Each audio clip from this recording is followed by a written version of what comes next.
Good afternoon. Welcome to the Senate Committee on General Laws and Technology. I'm Adam Eben, chair of this committee. Wanted to welcome everyone this year. Wanted to start off by naming Senator Jeremy McPike to continue on as our vice chair. Senator McPike has a lot of expertise in procurement and construction that he's brought to this committee, so appreciate your being willing to take on that role again. I also wanted to just mention our virtual participation policy for this year. We welcome virtual participation, and to ensure that the process runs as smoothly as possible, we do have a few guidelines. Virtual participants must sign up to speak 1/2 hour before the committee begins, as outlined on the Senate website, and the participation is only possible on bills that will be heard here in the full committee. Subcommittees will not be taking virtual comments, unfortunately. Participants must be from Virginia, or they can be recognized subject matter experts, and the participants who testify virtually should state who they are, the jurisdiction they reside in, and whether they're representing a group at the beginning of their comments. Presenter on the virtual platform must have their camera on and be physically present in the virtual space. I will try and remember to announce the time frame for virtual comment before that's allotted to each speaker. I know we only have one who signed up for today thus far, so today will perhaps be a little bit more liberal in it. And I wanted to now welcome members of the committee and ask that they introduce themselves after we do our roll call. Let's first open the roll.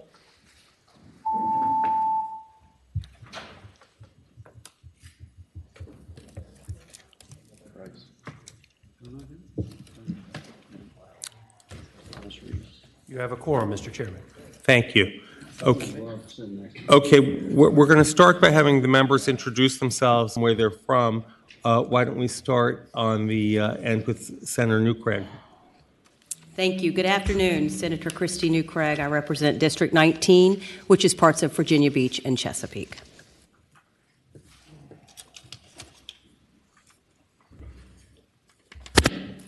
Good afternoon. I'm Senator Timmy French with Shenandoah County, Warren County, Clark County, Frederick County, in the city of Winchester.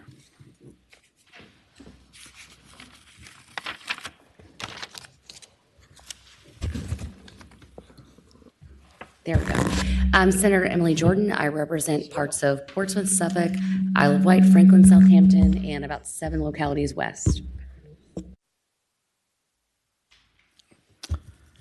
I'm Senator Chris Head, represent Senate District 3, which is parts of Roanoke County, all of Botetourt, Craig, Allegheny, Rockbridge, cities of Buena Vista and Lexington. I've got part of Augusta County and all of the cities of Stanton and Waynesboro, and I think I left out Allegheny and the city of Covington.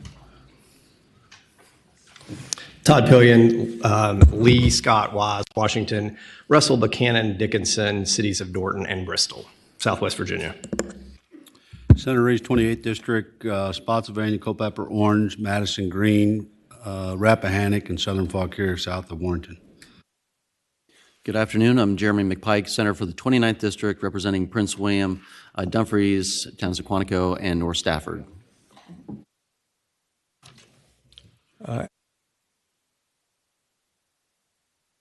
Adam Eben, representing Alexandria City, parts of Arlington, and parts of Fairfax. Mamie Locke, representing the 23rd District, all of the city of Hampton, and parts of the city of Newport News. Good afternoon. Senator Rouse represents State Senate District 22, which is all encompassing Virginia Beach, and but not the entire city of Virginia Beach. Good afternoon. Skylar Van Valkenburg, and I represent the 16th District, which is Western Henrico County. Hi, I'm Danica Rome. I represent the city of Manassas Park, the city of Manassas, and Western Prince William County, including the town of Haymarket. Hi, I'm Senator Suhas Subramaniam, representing Loudoun County. Hi, I'm State Senator Jennifer Carroll Foy, representing the 33rd District, encompassing parts of Prince William and Fairfax counties. Okay, thank you. Now we're going to ask our staff to say hello. Joanne, would you introduce yourself and your role? My name is Joanne Fry, and I'm an attorney with Legislative Services. I am Eric Bingham with Senate Committee Operations.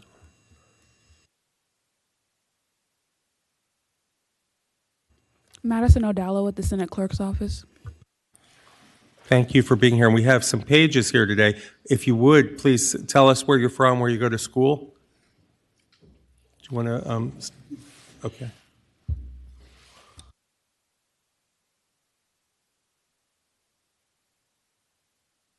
Thank you, Charlie, and go ahead. My name is Caroline Cronin. I go to Frost Middle School, and I'm from Fairfax County. Thank you, Charlie and Caroline, for being here to help us out. Okay, we have a presentation today, but before we do that, I want to take care of some preliminary business, and that includes some bills that are going to go by for the week. Can that motion be made in a block? Okay, by voice vote.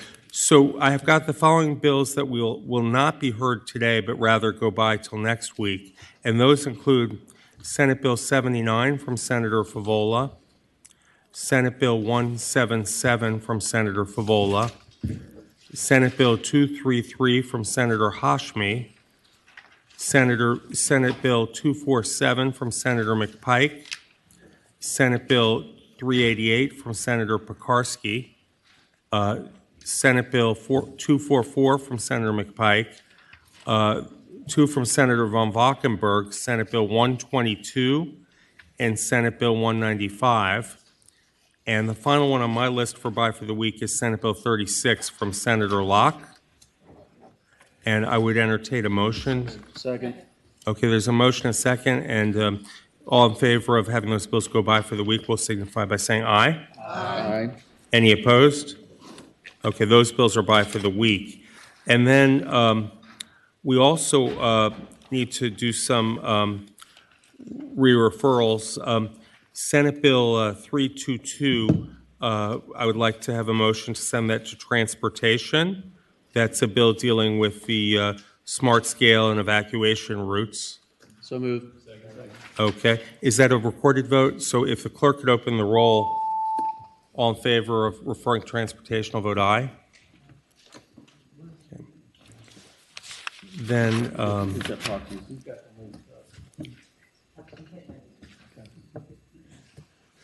Ayes 15, no zero. okay. Then we've got Senate Bill 185, if I have it correctly, should go to Commerce and Labor. Is there a motion to do so? So moved. Okay, all in favor of referring Senate Bill 185 to Commerce and Labor, vote aye. Okay. Rouse. Okay, that is so referred. Then we're going to have a gaming subcommittee, and I don't believe a motion is needed for this, but I'm going to appoint Senator McPike to chair the gaming subcommittee and the following senators to serve on it. Senators Locke, Reeves, Pillion, Head, von Valkenburg, and Carol Foy, and I will serve as an ex officio member. And then we have some bills to refer to the gaming subcommittee already. Those bills are Senate Bills 124, Senate Bill 307, Senate Bill 344, Senate Bill 345, Senate Bill 348, Senate Bill 397, and Senate Bills 429, 540, 541, and 628. So that committee is going to be busy, and I would encourage people to check the docket that's posted electronically. We anticipate there may be a meeting of that committee on Tuesday afternoon at the conclusion of the Privileges and Elections Committee. So there may be more referrals. We're still waiting for a few bills from the clerk's office to come to us, and if they have to do with gaming, we will refer them so they can be considered. With that, I wanted to welcome, I don't know if we have the presentation, if we received it. Okay. We have a presentation that we're going to receive from Stephanie Papps of the JLARC Joint Legislative Audit and Review Commission on gaming in Virginia, on the current state of gaming. And if you want to come forward, Ms. Papps, welcome.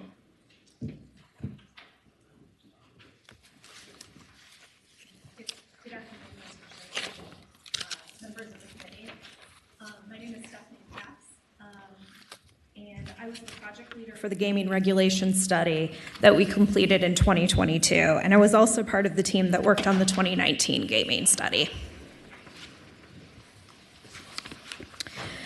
Slide 2 just provides you with a list of the gaming studies that we've completed at JLARC. All of these studies are available on our website, and we'd also be happy to forward copies of the studies to any of the members.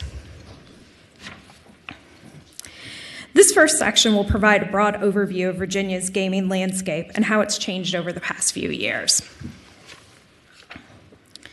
Historically, Virginia authorized only limited types of gaming. Before 2019, the only types of gaming authorized in Virginia were the state lottery, charitable gaming, and wagering on horse races. Each one of those types of wagering were authorized to raise funds for specific causes. The lottery raised funds for K-12 public education, charitable gaming raised funds for charitable organizations, and wagering on horse races raised funds for Virginia's native horse industry. Over the past several years, legal gaming has expanded rapidly in Virginia, both in terms of the forms of gaming available and gaming revenue. As a result, wagering on legal gaming has tripled from $3.4 billion in 2018 to $9.5 billion in 2021. And wagering has continued to grow in 2022 and 2023. This slide shows the change in the total amount wagered as each gaming expansion was introduced. First, electronic pull tabs were allowed for charitable organizations in 2013. Next, historical horse racing was authorized for horse racing in 2019. Next, internet lottery sales, or iLottery, was introduced in 2020. And then finally, casinos and sports wagering were authorized in 2020, with sports wagering beginning in 2021 and the first casino opening in Bristol in 2022. Prior to 2013, no electronic gaming machines operated in Virginia. And prior to 2018, there were only electronic pull tab machines. As of October of last year, there were roughly 18,000 electronic gaming machines in operation throughout the state. 3,200 slot machines, 3,300 electronic pull tab machines, 2,800 HHR machines, and 9,100 electronic gaming machines, which are sometimes called gray machines and sometimes called skill machines. 3 state agencies currently regulate gaming. The Virginia Lottery regulates lottery, casinos, and sports wagering. The Office of Consumer and Regulatory Programs at VDAX regulates charitable gaming, and the Virginia Racing Commission regulates horse racing. Mr. Chairman, I'll pause here for any questions. Do members have questions? Okay. Senator von Valkenburg. Thank you. Can you go back to slide 5? I just had a clarifying question, Mr. Chair. On that graph, is that saying that it's the introduction of the internet lottery sales that caused that huge jump from 4.9 to 9.5?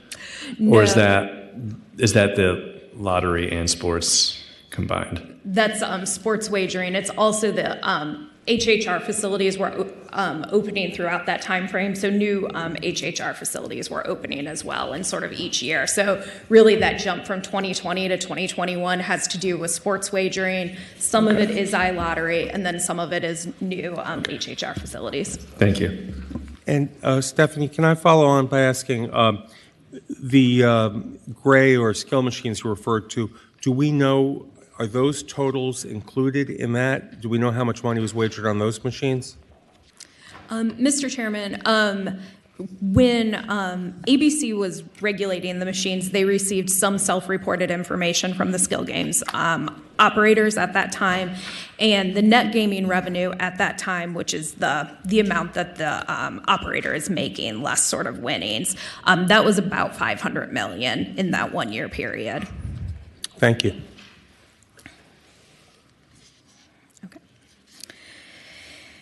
In the next few sections, I'll walk through a little more information about how each type of gaming is regulated, really focusing on the expanded gaming forms. The material in these sections is informed by our 2022 Gaming Oversight Study. Charitable gaming was the first form of gaming to expand its offerings. Traditionally, charitable gaming involved bingo and raffles. However, in 2013, charitable gaming was expanded to offer electronic pull-tab machines. Charitable gaming exists to raise funds for charitable organizations. Generally, charitable gaming is less risky than casinos or horse race wagering because it happens on a much smaller scale. However, state regulation is needed to ensure that gaming remains safe, fair to consumers, and free of criminal or unethical activity. Charities still have an average of $5 million in wagering each, and additionally, most charities are run by volunteers that are inexperienced in gaming. The Office of Consumer and Regulatory Programs, or OCRP, regulates charitable gaming through a few different activities that are relatively similar to how other types of gaming operations are regulated, which include licensing and permitting, on-site inspections, and financial auditing. In our 2022 study, we found that OCRP wasn't meeting its own goals in terms of how frequently it was inspecting or auditing charities, and this was largely a result of not having adequate staffing. As OCRP is taking on new oversight responsibilities, it will continue to have difficulty meeting its own goals. Based on OCRP's workload for charitable gaming, we estimated that it will need around 26 employees to adequately regulate charitable gaming, and as of October of last year, the agency had around 15 employees for charitable gaming regulation. Mr. Chairman, I'll pause here for questions. Do members have questions on this portion? I'll ask, if they only have 15 employees now, do we know what kind of oversight is being conducted? Is it? Mr. Chairman, when we checked back in with them in October of this past year, they have increased the number of inspections that they're able to do, although I think they're still not quite meeting their own goals for the number they would do, and they haven't been able to increase the number of audits they've performed for charity. Thank you. Traditionally, wagering on horse racing involved wagering on live horse races at the track, wagering on simulcast horse races at an off-track betting facility or an OTB, or placing wagers by phone or later online through advanced deposit wagering. In 2019, the General Assembly expanded horse race wagering to include historical horse racing. This type of wagering is allowed in facilities owned by the owner of Colonial Downs, and the locality where any facilities are located must have passed a referendum that allows for off-track betting and parimutuel wagering. As I mentioned in an earlier slide, wagering on horse racing, which includes historical horse racing, is regulated by the Virginia Racing Commission. Horse race wagering is authorized in Virginia as a means of raising funds for Virginia's native horse industry. Today, 96% of wagering on horse racing is happening through historical horse racing. There are currently 7 HHR facilities with 2,800 HHR machines, and there's at least one more HHR facility that's planned for the Dumfries area. Ultimately, state law will allow up to 5,000 HHR machines to operate in the state. This slide highlights some of the features of historical horse racing machines that can make them look very similar to a slot machine from the perspective of a player. In addition to looking a lot like a slot machine from a player's perspective, HHR wagering and its facilities do have some other characteristics that are similar to casinos and can increase risks, including both types involve large amounts of wagering, both are available at locations throughout the state, both are done through electronic gaming terminals, and both facilities feature entertainment, dining, and a hotel. One way in which they do differ is that casinos have table games, which can substantially increase risk, but historical horse racing facilities don't have table games. One of the things that we found in our 2022 report was that the Virginia Racing Commission didn't have enough staff at the time to adequately regulate historical horse racing. At the time we did our study, the Racing Commission had only a part-time staffer fully dedicated to HHR, while some of the Racing Commission's other 4 staffers dedicated some of their time to regulating HHR. Since then, the Virginia Racing Commission has made some progress in improving their staffing levels to account for the addition of HHR responsibilities. Rather than 4.5 FTEs in 2022, the Racing Commission now employs 8.5 FTEs. Of those 8.5 FTEs currently working at the Racing Commission, just under 4 are dedicated to HHR regulation. This is an improvement, but based on our analysis from 2022, we estimated that around 22 FTEs would be needed to adequately regulate historical horse racing. Although this is more than the Racing Commission currently employs, it was still only about 1/10 of what the lottery was planning to employ to regulate casinos in 2022. This slide summarizes some of the areas where we found that the Racing Commission's regulatory program for historical horse racing had some shortcomings. First, we found that the Racing Commission's compliance regulations for day-to-day operations of HHR facilities could be strengthened. For example, the Racing Commission doesn't oversee the installation and movement of HHR machines. Additionally, the Racing Commission's inspection program doesn't focus on processes that can create risk, such as cash drops, which is when cash is moved from the machine to the count room, or how jackpots are paid out and documented. The second thing we found is that the Racing Commission's licensing requirements could be strengthened, especially for key executives and key employees. Typically, because these types of executives and employees have more access and control of the gaming operation, their licensing process involves a higher degree of scrutiny than what the Racing Commission currently requires for them. Mr. Chairman, I'll pause here for questions.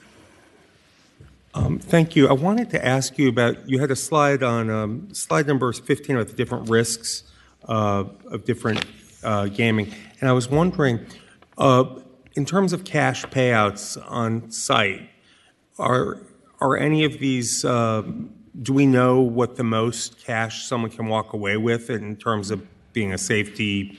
We don't want to assume that crime would occur just because you get cash, but I'm wondering, the high wagering, like where can you get, if you win the lottery for more than a certain amount of money, you have to, I guess, get a check from Richmond where they can tax it. Mm-hmm. But can you walk away with cash up to a certain amount at casinos, or how that works? Mr. Chairman, I'm not sure of how much they would allow a consumer to walk away with. That wasn't something that was really included in the items we looked at. Okay, are there other questions on this section from members of the committee? Okay, we can continue. Okay. All right. The next section goes through the most recent expansion of gaming. In 2020, the General Assembly authorized casino gaming and sports wagering. The General Assembly vested the Virginia Lottery with regulatory authority for these two new types of gaming. The casino authorization passed in 2020 allows for 5 resort-style casinos in specific localities that are economically distressed, which were defined as Bristol, Danville, Portsmouth, Norfolk, and Richmond. Of those localities, a temporary casino has opened in Bristol and Danville, and a permanent casino has opened in Portsmouth. A Norfolk casino is in development. The future of a Richmond casino is uncertain, and leadership from Petersburg has expressed an interest in developing a casino. JLAR conducted a study in 2022 looking at the viability of a Petersburg casino and found it to be viable, especially if a Richmond casino is not developed. In 2020, the General Assembly also authorized sports wagering. The law allows for online sports wagering and in-person sports wagering at the state's casinos. Like casinos, sports wagering is regulated by the Virginia Lottery. The first sports wagering operators began taking bets in January 2021, and today there are 17 sports betting operators that do business in Virginia. Just as a note here, fantasy sports contests are specifically not considered gambling under Virginia law, and even though some of those operators are the same as sports betting operators, the operator registration process for fantasy contests is managed by OCRP at VDAX. As mentioned earlier, the Virginia Lottery is the regulator for casinos and sports wagering. When they received regulatory authority, Virginia Lottery set up a separate regulatory division of the agency that is separate from their enterprise division that's responsible for lottery sales. The Gaming Compliance Division has hired 78 gaming regulatory employees to date, and they have plans to hire additional employees as additional facilities open and gaming scales up.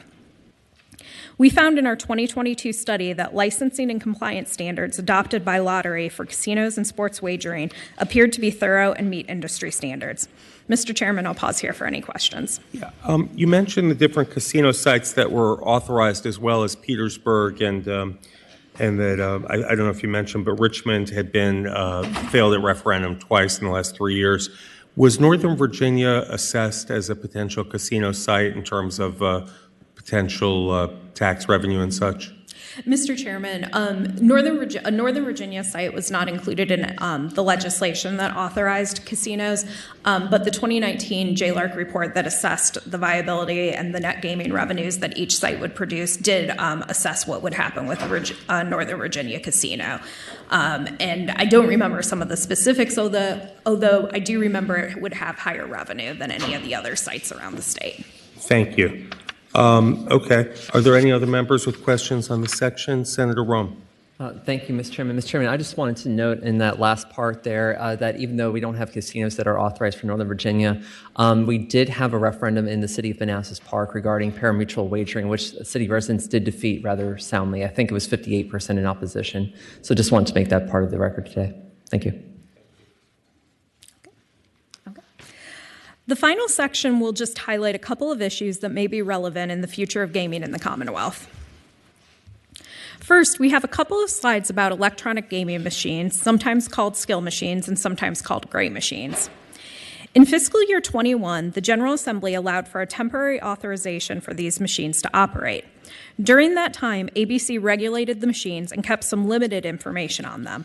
At the time, ABC regulated over 9,000 machines operating in Virginia, and estimated net gaming revenue on the machines was over $500 million.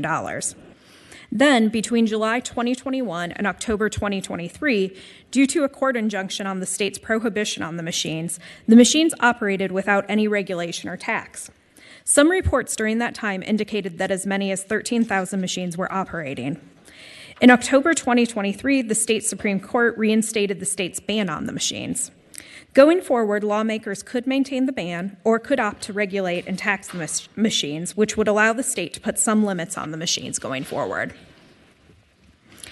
Few states appear to regulate these types of machines, but one state that does appear to have a robust regulatory program for these types of machines is Georgia. These machines are regulated by the Georgia Lottery in that state, and they've implemented a number of features to ensure the safety and integrity of the machines, including requiring the machines to be connected to the state's central accounting system, which allows the lottery to remotely disable the machines, prohibiting the machines from awarding cash prizes. Instead, they award vouchers that can be used for merchandise or food in the establishment that houses the machines, limiting each location to 9 machines, prohibiting locations from deriving more than 50% of their revenue from the machines, and dedicating over 25 lottery employees to regulating the machines. Finally, we wanted to end on a couple of slides on how gaming regulation is overseen in Virginia. As you've seen, Virginia currently has 3 different agencies regulating gaming, and when the skill machines were regulated, it was 4 different agencies. Like many states that expand gaming, Virginia has assigned regulatory responsibility to a variety of agencies as each new form of gaming is legalized. Some states, however, have consolidating gaming regulation into a single or fewer agencies as more forms of gaming are authorized. New York State, for example, established a single umbrella agency to regulate all of the state's gaming. Michigan and Indiana established gaming agencies that regulate most forms of gaming, although both still have separate lottery agencies, and Indiana has a separate racing commission that only regulates traditional horse race wagering. Finally, we found that lottery agencies in at least 15 other states were regulating some other form of gaming, in addition to their historical mission of operating state lotteries. We list a couple of examples here on the slide. This final slide discusses some of the advantages of consolidating gaming regulation into a single agency. First, it creates an agency with expertise in gaming, where the staff at the agency are focused just on regulating gaming. Second, some IT components, specifically licensing systems, could be consolidated, and that could result in some efficiencies. Third, a single state agency would ensure that problem gambling prevention and treatment efforts are robust, consistent, and coordinated across all forms of gaming.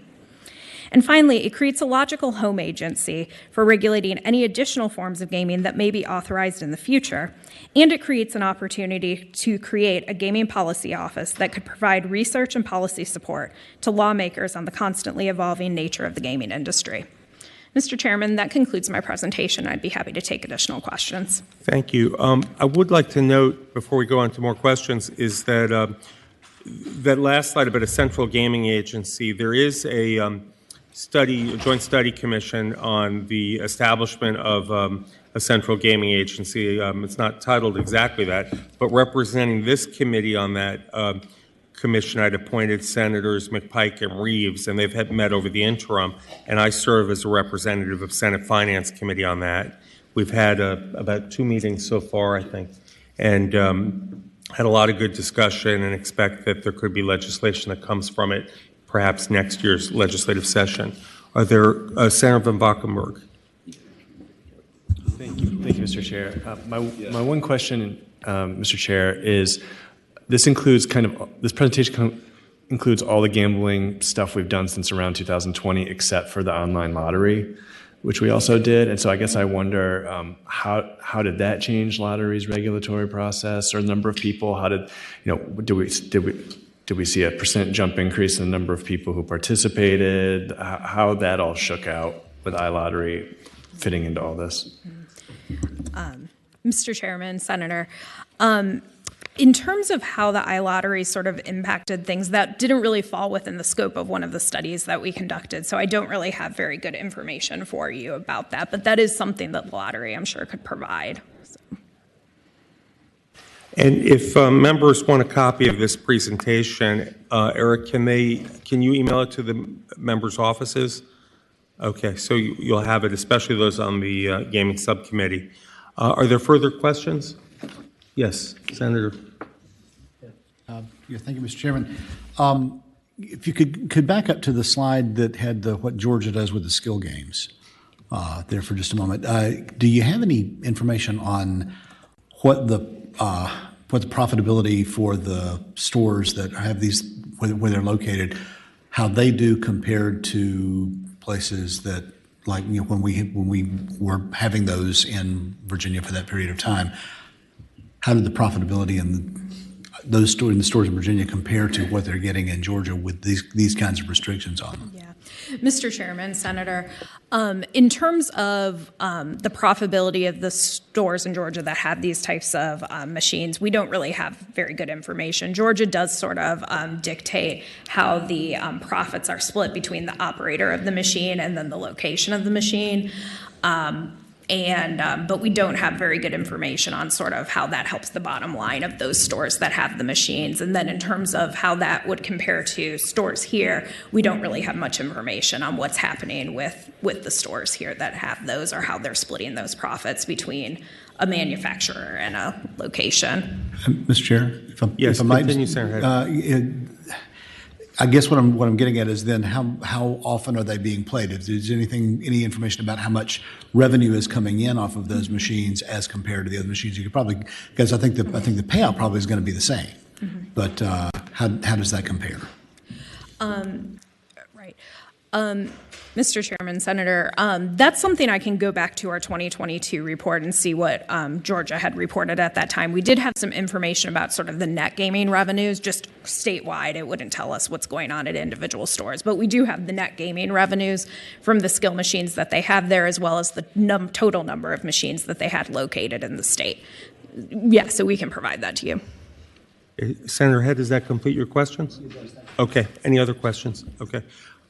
Well, I want to thank you for the presentation and appreciate us being able to call on you if we have further questions on gaming, on especially how it's going in other states.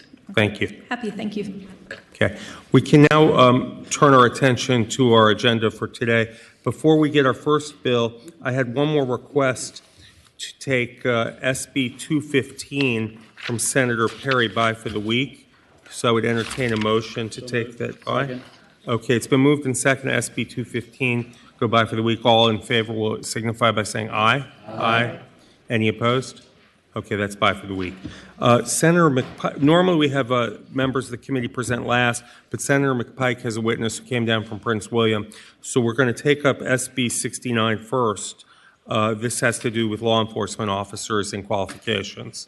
And I should say, this bill has been requested by the Courts of Justice Committee. So what we're going to do is we're going to consider the bill, and the proper motion, if you favor the bill, would be to report and re-refer to judiciary. And there are other possible motions as well, but that's what we would do if we want the bill to be considered further. Senator McPike. Thank you, Mr. Chairman and members of the committee. Senate Bill 69 sets out to ensure and put in our code, in fact, that those who grew up in the United States under deferred action for childhood arrivals are eligible to become a police officer. It's one of the fundamental things. So many kids grew up in our communities and dreamed of becoming a police officer. And over the last couple of years, there's been determinations and attempts to do a waiver process that has been denied by DCJS. And so it's important that we highlight in the code, in fact, these kids who grew up in our neighborhoods, went to our schools, serving in our communities, deserve that next chance. Many have already served in the military and so many other conditions. This sets out the General Assembly's intent to make sure every kid has an opportunity to fulfill their dream and fulfill their full potential in serving our communities. More and more, it is difficult to recruit police officers. This is one attempt to also assist that, and for those that also reflect our communities. This is one of the important things that this bill sets out to do. As you see in the existing code, there's a waiver process also allowed. You see also in the code sections, there's no bypassing of background checks and the other process that has to go through every single applicant that becomes a police officer, Mr. Chairman and members of the committee. And that is the bill, and I know we have some folks to testify as well. Before we turn to the witnesses, are there questions for Senator McPike from members of the committee? Senator Rouse. Thank you, Senator. Thank you, Mr. Chairman, Senator McPike. Just a quick question. This just allows them to start the process. They still have to go through basic training and all the requirements to become a police officer, correct? Mr. Chairman, and to the Senator, absolutely. This does not shortcut any other process that any other applicant can go through. It just says that they're eligible to start that process. You'll hear later on probably a testimony in opposition from the administration due to a federal code section on owning a firearm and possession of a firearm. However, under that same federal code section, sworn police officers are exempt. And so it's a chicken versus the egg thing. This helps to define it and said once they take the oath, they're now qualified also under federal law to hold the firearm and go through and complete their training just like everybody else, Mr. Chairman. Thank you, Mr. Chairman. If I could ask Senator McPike, he calls me his uncle, my nephew, my friend Greg's son, Ishmael, was a student at VCU who did security for the governor's inaugural for here in Richmond. He was a DACA arrival in Virginia, and he was not yet a citizen and conducted security for one of our governor's inaugurals. And now he's an Alexandria deputy sheriff. In the interim, he's also become a citizen. But this would allow someone like that, who's trying to get on a path to citizenship, to serve us in a hard to place or hard to fill slots as police officers. Is that the gist of this bill? Yes, Mr. Chairman. Okay.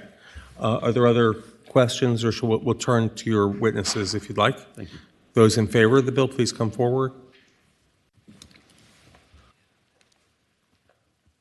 Good afternoon, Chairman, members of the committee. I'm Pete Newsham. I'm the Chief of Police for Prince William County, Virginia. Thank you for this opportunity to share with you my support of Senate Bill 69. I would like to thank Senator McPike for sponsoring this bill, which would specifically add individuals granted deferred action to childhood arrivals or DACA to be eligible to qualify to serve as a police officer, a deputy sheriff, and as a jail officer in the Commonwealth. Why is the passage of this bill important? Police departments across the country and the Commonwealth are working tirelessly to attract high-quality candidates to serve as sworn officers. After the murder of George Floyd in 2020, applications to become a police officer dropped dramatically nationwide. As an example, in Prince William County, we saw a 40% reduction in the number of applicants to become police officers. Prince William County, which is one of the most diverse counties in the entire nation, has taken very seriously our commitment to the community to recruit and hire a more diverse pool of candidates who reflect the community we serve and whose service would be beneficial to the long-term health and wellness of both the community and the police department. There are currently hundreds of thousands of young people who are recipients of protected status under the Deferred Action for Childhood Arrivals program. According to the U.S. Citizenship and Immigration Services, as of July 2022, there were more than 610,000 DACA recipients with an average age of 28 years old and an average presence in the United States of 22 years. As you know, DACA status is broadly understood to be applied to immigrants who arrive in the United States as very small children and who have grown up in the communities across the country knowing only the United States as their home. DACA recipients can attend public schools, go to public and private universities, and work in a wide variety of diverse jobs. However, a DACA recipient, by no fault of their own, is currently prohibited from serving as a police officer in Virginia, even though they may have lived nearly their entire lives in communities across the state that they now want to protect and serve. There are many DACA recipients and potential police recruit candidates who meet and exceed the hiring qualifications and possess the necessary skills and abilities to serve as the next generation of police officers. Their only barrier to being hired is their citizenship status. Virginia currently allows non-citizens in limited circumstances to be granted a waiver to become a licensed police officer. However, DACA recipients do not currently qualify for this waiver. Therefore, under proposed Senate Bill 69, DACA recipients would be eligible to serve as a police officer. They would still need to meet or exceed other hiring qualifications and standards. I applaud and support the members of our community who wish to serve. As an example, there are hundreds of DACA recipients and other non-citizens who currently serve in the United States Armed Forces. They serve the country they call home, but are not currently able to serve as police officers in the community in which they live. I should note that a few years ago, the Connecticut State Police Officer Standards and Training Council approved a request from an officer candidate who is also a DACA recipient to become a licensed police officer in the Willimantic Police Department. Additionally, both Colorado and California passed laws last year that allow DACA recipients to serve as police officers. I respectfully request that you vote in favor of Senate Bill 69 and provide this bridge of opportunity to qualified DACA recipients who are long-standing members of the community and who merely seek an opportunity to serve and protect the very neighborhoods in which they were raised. You will have the opportunity to hear from one of those passionate and dedicated members after me. Jemini will be speaking this afternoon. I truly believe this bill is in the best interests of our community, police departments, and the many members of our community who possess a strong spirit of citizenship and deep commitment to public service. Thank you, and I would also be happy to answer any questions that you might have. Thank you for your testimony. I did want to ask, is there a substantial number of vacancies in Prince William Police or in the Sheriff's Department? Yeah, we have been struggling with vacancies this year. We've been able to cut the number of vacancies in half, but we currently have 54 vacancies on the Prince William County Police Department. Thank you. You're welcome. Okay, we'll have our next, Senator Rum, question. Yeah, thank you, Mr. Chairman. Mr. Chairman, I have a question for the Chief. Mr. Chairman, I would ask the Chief in this case, in the 20109 part of the Prince William County portion of Manassas, which is basically Bull Run, Sudley area, when you have responding officers out in one of the areas that has the most significant number of Spanish-speaking Latinos in the entire Commonwealth, can you tell me about the struggle that you will have as a police chief being able to assign Spanish-speaking police officers to actually respond to that area, and what happens when we treat our undocumented residents in a way where we are essentially encouraging them not to report crime, not to speak up on something because they don't feel safe or they don't feel welcomed enough to do so? Yeah, so those are excellent points, Senator, Chairman. And what I would say is that it is a challenge for our officers. In some of our communities, there are folks that speak Spanish only. Having a Spanish-speaking officer on the scene not only facilitates communication. We have a language line that we can do that, but it's not as smooth and as quick as having an officer who can speak Spanish. This very year, we very intentionally tried to hire Spanish-speaking officers to facilitate that process. It also, though, can be a safety issue. When you need information very quickly from a victim or a witness to a crime, and they speak Spanish only, having a Spanish-speaking officer on the scene is paramount to getting to the bottom of that. The other point you made about folks being reluctant to speak with the police because of their status, their immigration status, I truly believe that that can be a detriment to everybody who lives in the community. People who are involved in criminal behavior in our communities do not know the immigration status of the victims that they prey upon. And so if we don't have the information from folks who live in our community who have been the victims, it prevents us from getting to the bottom of those crimes and to holding people accountable that are responsible for that criminal behavior. Mr. Chairman? Yes, Senator Rome. Thank you, Mr. Chairman. Mr. Chairman, I'll just also note that the current chief of the United States Capitol Police, Tom Manger, when I had interviewed him when I was a reporter, when he was still police chief in Montgomery County, Maryland, he has the same position that Chief Newsom just explained to you as well. And I'll save further comments for later. Thank you, Mr. Chairman. Thank you, Senator. Okay. Was the next witness come forward? Welcome. Thank you, Chief. Good afternoon. My name is Gemini Martinez, and I would like the opportunity to serve and give back to my community that has seen me grow up. Since I was a little girl, I have dreamed of becoming a police officer. My parents have raised me to appreciate this country for all the opportunities it has offered my family and myself. I came to the United States at the age of 3, and I have no memory of El Salvador, the country in which I was born. My home is Virginia, specifically Prince William County. It is the only home that I know. While living in this county, I attended elementary and middle school and was the first class to graduate from Colgan High School. I attended community college and transferred to George Mason University, where I graduated with a bachelor's degree in criminology. During the summer of my senior year of college, I applied to intern for several local police departments. However, I prayed and I hoped that I received a chance with Prince William County, and I did. I graciously turned down both Loudoun and Fairfax, which both described me as a highly qualified candidate, because I wanted to serve my community, the community that I have been a part of for as long as I can remember. At the age of 12, while in the 4th grade, I was selected to participate in a program called Santa Cop. That year, I shopped with the officers, and I received a bicycle that I had been asking for.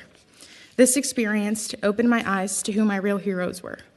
My heroes quickly became the ones that I shopped with and the officers that let me play with the sirens and lights on the cruisers. Now that I am older, I realize the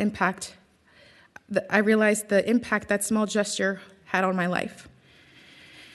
And this year, working with the department, I had the opportunity to ride with my mentor, Captain Jamie Pavel, and I was able to give that same experience to another child. This past year, working with the police department, I have felt like I have been a part of something more. It has allowed me to learn as much as I can firsthand from the officers and take part in numerous community events as a member of the Prince William County Police Department. The internship was a first step in my dream to becoming a full-time employee with the department. When I first met Chief Newsom, I explained my situation, and he was willing to help from the start, for which I am extremely grateful for. I know a similar case in Connecticut. His name is Officer Jose Gutierrez, a DACA recipient like myself who serves as an officer.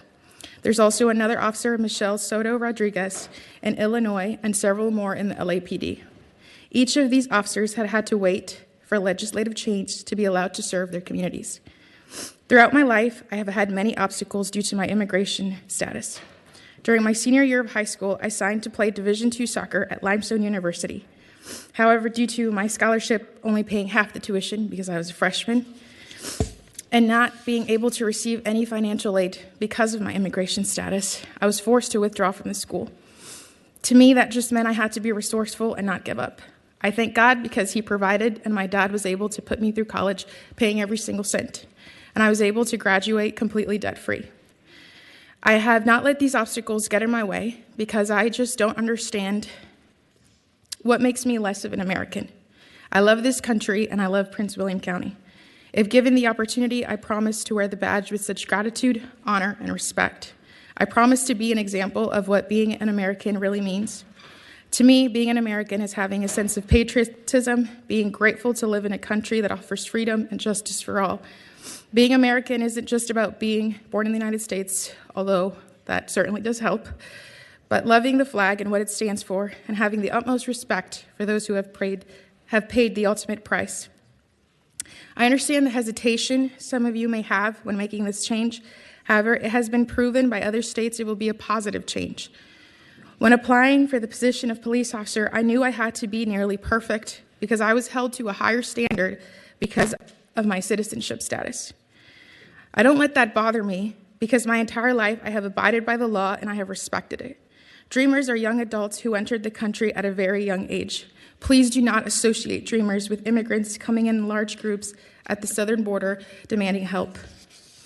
When I entered the country, I was 3 years old, and a 3-year-old won't be held accountable for a mistake of others. So I ask that you don't hold my immigration status against me or others in very similar situations like mine, because my only intentions are to serve my community and give back. Prince William County is a very diverse community, and it needs more officers in general, but it also needs officers who truly care and understand the people, officers who have been raised in and have been part of the community. I have always had a sense of giving back, and this past year, I was able to give back to the two most important people in my life, my mom and dad. I was able to buy a house for them, a dream come true. They have sacrificed a lot to be in this country, to abide by the laws, and give me the best that they could. The day that I am given the opportunity to become a citizen, I will immediately be grateful and take it, because this is my home. Thank you very much for your testimony. Can you conclude your remarks? It's Yes, very sir. helpful, but we're going to have a number of other bills to get to after this. All I ask this afternoon is for a chance to prove to you all that allowing me to become a police officer will be a great thing for Virginia and Prince William County. My parents have raised me to have faith, therefore I believe in Philippians 4:13. I can do all things through Christ who strengthens me. Thank you all for your time and consideration. Thank you for your testimony. If there are other witnesses who want to come forward, we ask that you be on the brief side if you could. I'll be brief. Just to echo the previous speaker, Christian Martinez, Research and Policy Analyst at CASA, and we support the bill. Thank you. Thank you. Are there anyone else who wanted to speak against the bill today? Okay. Are there, Senator McPike, do you have any conclusion, or I think we get the... Mr. Chairman, members of the committee, I appreciate your time with this important bill. Obviously, this is meaningful to so many kids that grew up in the communities that do want to serve. They do want to be a part of protecting the community to love, as demonstrated today. And just to be clear, people who are DACA status have legal authorization by the federal government to work in this country. It's just they're not allowed under the Virginia Code to serve in correctional or law enforcement capacity without full citizenship yet. That's correct. Thank you. Okay. Is there a question? Senator Reeves. Mr. Chairman, question for Senator Pike. Senator Pike, one of the discussions you and I have personally had was about running afoul of federal code. And I've asked the council if they've had an opportunity to look at the federal code to give me a little bit of a determination. Once they're sworn in as an individual in law enforcement, can they actually serve? And my question comes from, thank you, Chief, for coming today. Young lady, I was part of the Prince William's very first police academy, so thank you for wanting to go to Prince William and serve. I love my job and working for the department. But my fear is, and I'm not an attorney, but Ms. Suhas is, and my fear is that if we run afoul of federal law and we do this, she's out, makes her first arrest all by herself and takes that prisoner forward and has good charges, and a defense attorney comes in and says, wait a minute, you're not really supposed to be carrying a gun under federal law here, and a bad person gets let go. So that's kind of my premise, Mr. Chairman, to Senator McPike, and if you could just clear that up in my head. I wish we would have solved DACA a long time ago for service in the military as a pathway for citizenship, but there's a bill this year pending in Congress that I hope Congress gets off their butt and does something about it. But in the meantime, I just don't want to see us put us in a position in contrary to federal law. Thank you, Mr. Chairman. Responding to the senator's question, which is a good one. So the exemption is laid out under Chapter 18 USC 925A sub 1, providing the exemption under the federal code that this provision would fall under to allow her to be an officer and also carry the firearm. So that under the federal code is the way that these two would work in concert with each other, Mr. Chairman. Thank you. I've got in the queue Senator Rome next, and then Senator Subramaniam. All right. Thank you, Mr. Thank you, Mr. Chairman. Speaking to the bill. Thank you, Mr. Chairman. So the first thing I want to note here is that, based on the senator's comments, what he just said, we already have existing precedent for this. The existing precedent comes out of Connecticut, and to the best of my knowledge, and Chief, please correct me if I'm wrong on this, but no arrests made by that police officer have been called into question based on citizenship status. Therefore, we already know. We've already seen this play out in another state. And so that fear did not come to being. The second thing I want to note on this, when I was first elected to the House of Delegates in 2017, I went and I toured every school in Manassas Park, the city of Manassas Park, which has the highest percentage of Salvadorian constituents anywhere in Virginia. And four times that day, I was asked by the students at these schools, what's your stance on DACA, or what's your stance on the undocumented? And I told those students, my stance is welcome, I'm glad you're here, because my job is to serve you just like any other of my other constituents here. We have someone before us today who is eminently qualified to be a fantastic member of the Prince William County Police Department. I don't think there could be a member on this committee who could look at the presentation we just heard and think anything less than having a stellar candidate before us to go through the academy, go through everything, and upon approval from the chief, upon signing up, having someone like you who could actually be patrolling my lifelong hometown, Manassas, would be incredible. The Manassas I grew up in, the Prince William County I grew up in, is very different today than it was back then. And it is far time that we look at our DACA constituents. And in my case, these are not just theoretical people, people, whatever. These are my neighbors. These are the people of Greater Prince William. And we need to find ways where we can elevate them, celebrate them, and above all, respect them enough to allow them to protect and serve us. Thank you, Mr. Chairman. Thank you. Are there any motions for this legislation? Okay, there's a motion and a second to report. The motion will be to report, and we refer to judiciary. Mr. Chairman. Courts of Justice. I would just like to make a statement on myself.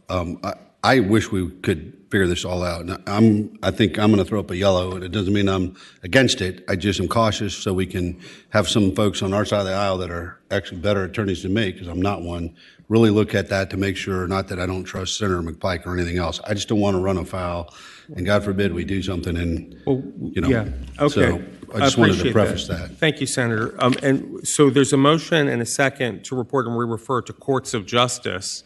And I will just note that this apparently is working in at least 2 other states, and that these individuals are authorized to work in this country and serve in the military if the military accepts them. So with that, we will vote on the electronic voting board.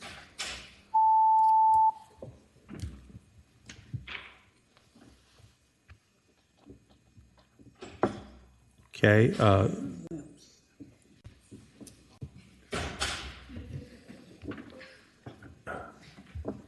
Ayes none, no 0, 6 abstentions. Okay, thank you, Senator McPike. And Senator Diggs, you'll be next. What's your, please tell us your bill number. Thank you, Mr. Chairman. It's SB 204. Okay, you can continue.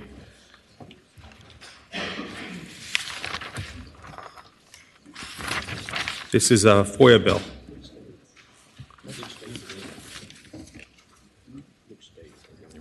Yes, sir. I have an amendment to offer. Okay. Is there, it's a line amendment or a? Yeah, a line 102. Okay. Does the clerk have a copy of the amendment? Yes, sir. Okay. Or I'm sorry.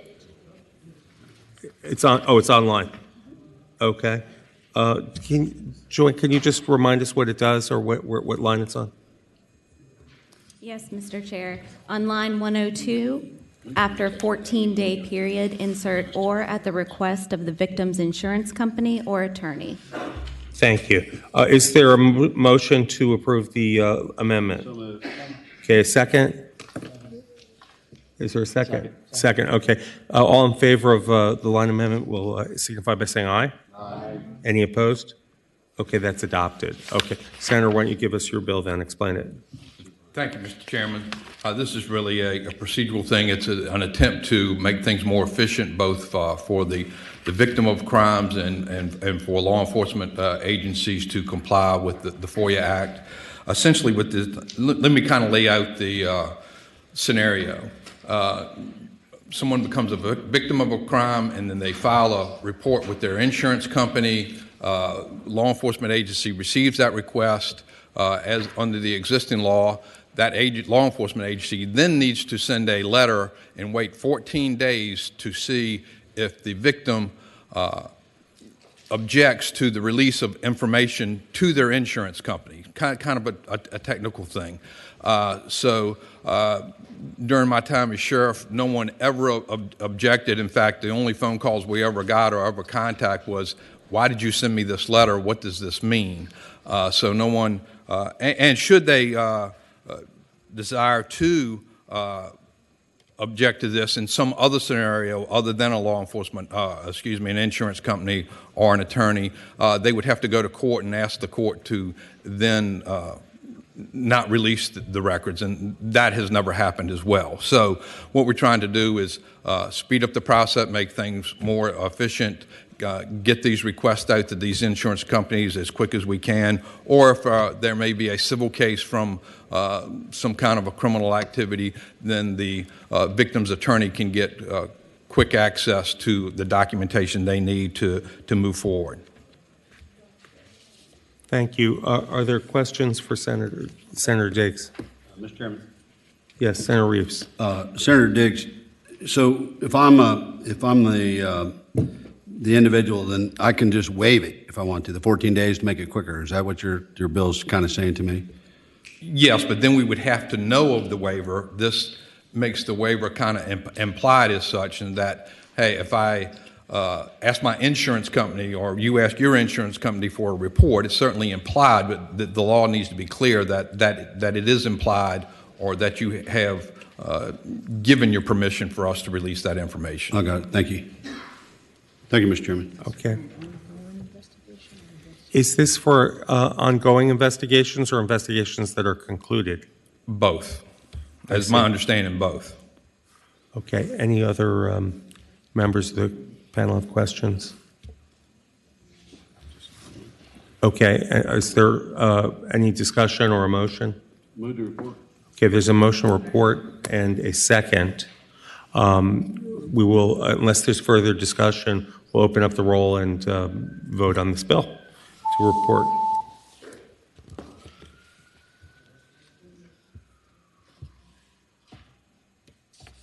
Congratulations, Senator. Thank you, Chairman. Okay, thanks for being here. Okay, Senator Rouse, we normally take panel members last, but I know you have another engagement later, so why don't you go ahead? And then if we want Senator Favola to come, if someone wants to notify her that she'll be up next.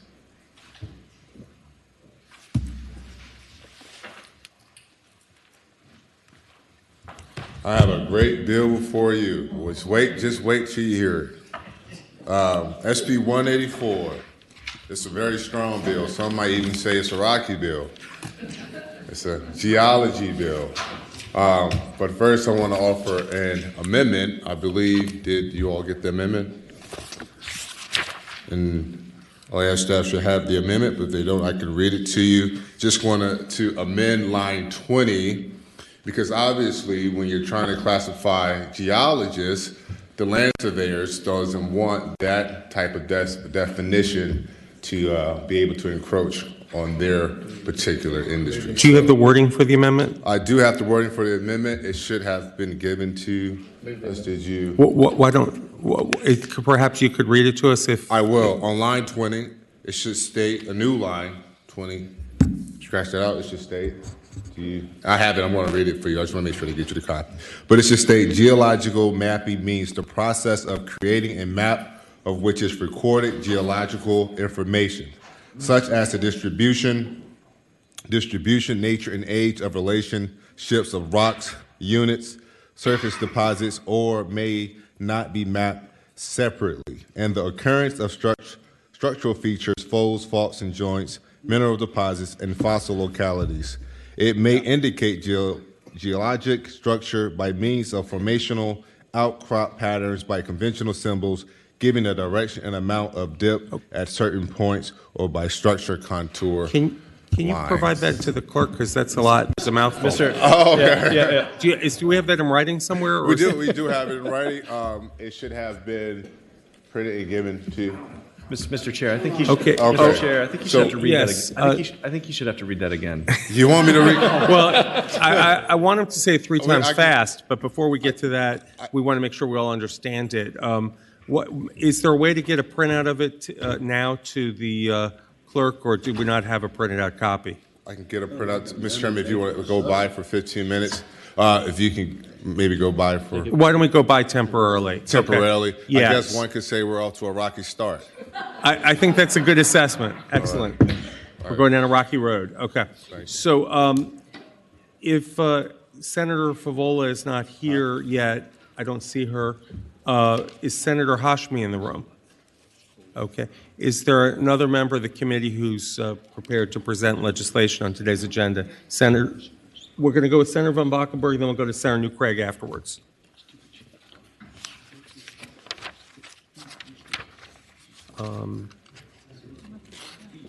Is this Senate Bill 358 or a different bill?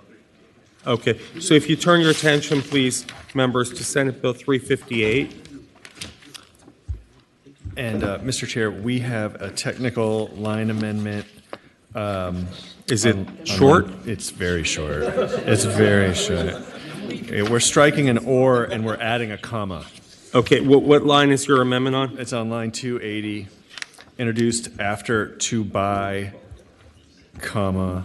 We're striking the or, and and then after negotiates, we're inserting a comma. Okay, so we're deleting the word or, the first or on in front of negotiates on line 280 and adding a comma. Yeah. Just a You technical should have it amendment. online, yeah. Move the amendment. Yes, go ahead. Can you move? Is there more to it, or is that the whole amendment? No, that's okay, it. so there's a motion to... I don't have a paragraph to read. There's a motion and a second to strike the word or before negotiates and add a comma after. All in favor will say aye. Aye. Any opposed? Okay, so why don't you present your bill as amended? Okay, thank you, Mr. Chair. Mr. Chair, members of the body, this is about wholesaling homes and tightening up a definition on real estate so that we can prevent this. So basically, if you see, you're going down the road and you see these signs that say "We buy homes" type of thing, and then people will swoop in and they'll buy up a bunch of homes in a neighborhood, sell it off to like at private equity companies. The cost of the neighborhood will go up, right, which puts out the rest of the people. And so what this is trying to do is just bring that activity under the real estate board, so we have some oversight on it, so we have some regulation on it. And so it does it by defining in the bill that the buying and selling of at least 2 contracts annually for compensation are a licensed real estate activity. This would bring it under the board, which would create the oversight and the enforcement power, so that we can kind of prevent this from happening. Because what happens is these wholesalers come in, they swoop into neighborhoods, they target vulnerable communities, they try to buy and sell very quickly. People might not be aware of what's happening, what the terms are, right? And then what ends up happening is the prices of these homes, and then therefore, tax rates and stuff and home values go up. And so this is just trying to put some kind of guardrails on that, and that's the bill. Thank And you. I'd Are be there glad to take questions. Are And the there's realtors people in here support that's of your bill? talking, so yes. Okay. indeed, Would you like to people here come forward? Thank you, Mr. Chair and Senator, for bringing this bill. My name is Erin Corman. I'm with the Realtors. What we're trying to do in this bill is get the very narrow practice of assignment of contracts included in the definition of a licensed real estate salesperson or broker. So it's the buying or selling of an interest in a contract that we are trying to get covered by needing a real estate license so that DPOR would have enforcement action and they would have to follow all the same rules as any other real estate salesperson out there. Okay. Are there questions for the patron or for Aaron? Mr. Chairman, I think. Yes, Senator Head. Just to be clear on this so that I understand, you're talking about the buying and selling of real estate contracts, not the buying or selling of real estate. So this is just the contract. So that wouldn't affect somebody that was, for example, in a house flipping business or something like that. No, This would have no bearing on that? Correct. Most of those people have real estate licenses already if they're buying or selling homes for other people, but there is a small subset of the wholesaling practice where someone will put a house under contract and then go and sell that interest in the contract to someone else for compensation. So they'll never actually take ownership of that home. And that is the practice that we are trying to get covered under real estate licensing law. Did that answer your question? Okay. Senator French, do you have a question? I think I'm good. Okay. Okay. Is there anyone in the room against this bill who wants to come forward? Okay. Is there a discussion or a motion or? As amended. Motion and second that Senate Bill 358 be reported as amended.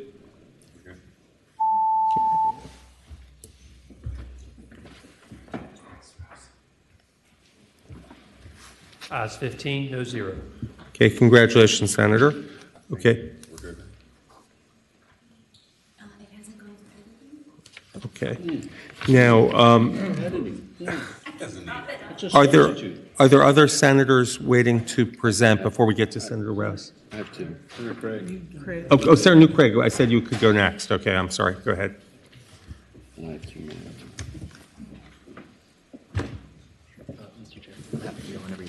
Thank you. Thank you. Good afternoon, Mr. Chairman, members of the committee. I have Senate Bill 172, which is a cyber-related bill. This proposal would simply add cyber-related support to the list of instances in which the governor may call up the Virginia National Guard to support the Commonwealth. The bill is designed to provide clear authority to the governor to call upon the Virginia National Guard to assist with cyber-related incidents. Currently, there are broad areas in the code that allow the governor to do this. The National Guard has provided support for cyber-related incidents in the past, but want to ensure that the governor has full authority to continue to do so. Our former governor, Ralph Northam, signed an authorization back in January of 2020, but there are questions around the current validity of the authorization. The Virginia National Guard, they work closely with the Virginia Department of Emergency Management, VDEM, through which most of the requests for assistance come. The National Guard hopes to continue this close partnership with VDEM by adding this to the code, ensuring that the governor will have no issues should he need to activate the National Guard under cyber issues. And that's this bill. Thank you for your presentation. Is there any support indicated from members of the administration that you have either here today or that you could indicate? From the Okay. Secretary of Defense, Veterans Defense. Welcome. Good afternoon, Mr. Chair, members of the committee. My name is Alexis Fryer. I am the Policy and Legislation Analyst for the Department of Military Affairs, and I just want to say that we do support this legislation. Thank you. That says it all. Okay, great. So anyone have questions for this senator, this bill? Mr. Chairman. Senator Reeves. Thank you, Mr. Chairman. I would just say I'm in support of the bill, but for the members on the dais, the 29th Infantry Division, which is the National Guard, our National Guard, is started the Cyber Command, and they're in charge of Cyber Command for the whole U.S. Army up at Fort Belvoir. So this is much needed for them to do their emergency response as they do their once a, I think, Colonel, isn't it once a year you guys do the war games, the mock-ups? Is that once a year you guys do that for VNM? Yes, sir. It's typically once a year. We have a massive exercise going on this summer with folks coming in from all over the country to support that. Right. So this would help them in that continuation. Thank you, Mr. Chairman. Thank you. Okay, any other questions? Senator Rome? Thank you, Mr. Chairman. Just a question for the patron. First, I just want to say thank you to the patron for having talked to me about this, both on the floor of the Senate as well as over the phone. And I would just like to put on the record, if she could please clarify that this bill only applies to the Virginia National Guard, and the reference to militia does not include county-based militias. Mr. Chairman, I would respond to the senator. Thank you. We talked about this over the weekend, and I apologize for not mentioning that. In the code, militia is the National Guard for the governor, and I just want to clear that it's only for the National Guard. Thank you. Thank you, Mr. Chairman. Thank you. Is there a motion or other discussion? There's a So motion. moved. Wait. Okay. The motion is to report and refer to finance, and any other. Okay. There's a motion and a second. Unless there's other discussion, we'll go ahead and vote on this bill. You can vote from there. I can vote for me and Ms. Deli. Okay. Got it. Thank you. Ayes 15, no 0. Okay. Excellent. Thank you. Okay. So now Senator Hashmi's arrived. Senator Hashmi, would you like to present your bill? Thank you, Mr. Chair. This is SB 232. This is the manufactured home parks bill? Yes, Mr. Chair. Okay. And there is a substitute, which I believe No. staff has. Okay, so there's a substitute online. Do you want to outline it? Are there significant differences between the original bill and the substitute? Is it what's changed? Thank you, Mr. Chair. The primary concerns were just an attempt to reconcile the parties that were mostly impacted by the bill, and so we were in conversation with our folks in the Manufacturing Home Association as well as Virginia Poverty Law Center, and this represents an agreement on some technical language issues, and so most of the changes are technical rather than directly impacting any policy changes. Okay, and on the bill itself, if you want to present it, please go ahead. Thank you, Mr. Chair.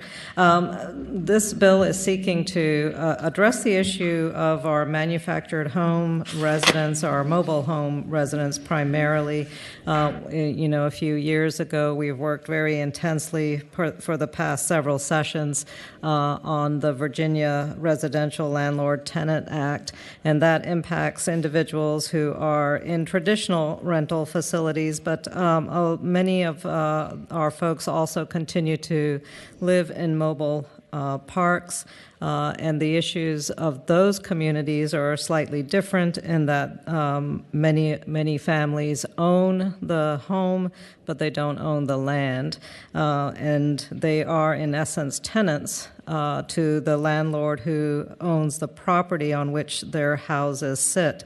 And so this is an effort to bring our mobile home communities and their residents into the same language and alignment with the VRLTA. And so the effort is to reconcile and align this section of the code with the tenant protections, the landlord responsibilities, the landlord protections that exist elsewhere in the code.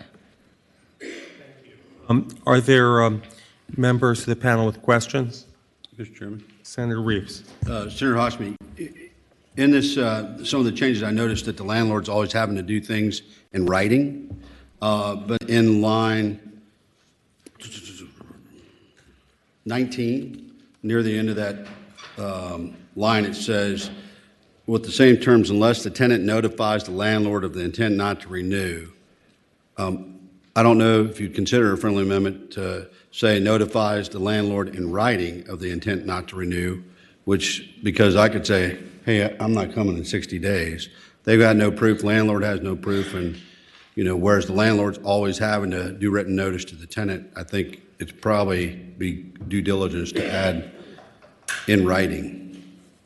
Mr. Chair and Senator Reeves, I would consider that a friendly amendment. Thank you. Might I inquire of the council whether written or electronic notification would be acceptable? So if they, yeah. In other words, it shouldn't be implied that it wouldn't be oral, if we could say in writing or by electronic communication. Is that, Joanne, would that be acceptable, or is that the proper way to word it?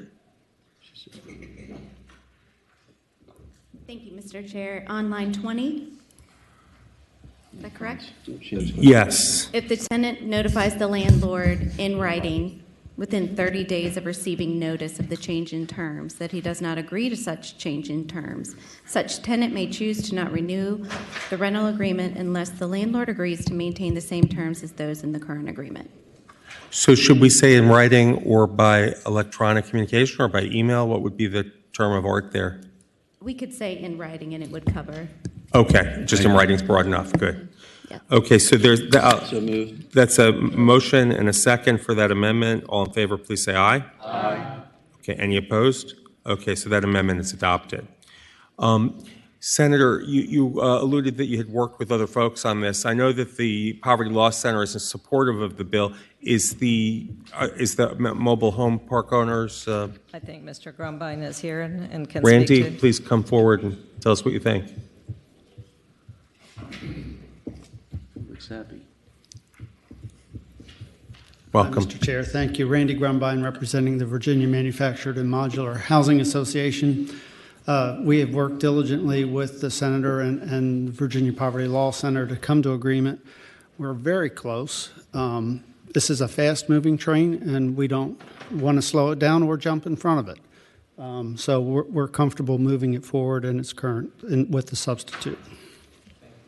Thank you. Is there anyone here who's against this bill who wanted to testify? Okay. Did you want to have a word, or are you just you're supportive? Okay, great. Move to report the substitute as amended. Okay, there's a motion and a second to report SB 232 as amended, and that one was not requested by Finance, so it can go, just motion is to report. Unless there's discussion, all in favor will vote aye. Opposed will vote no.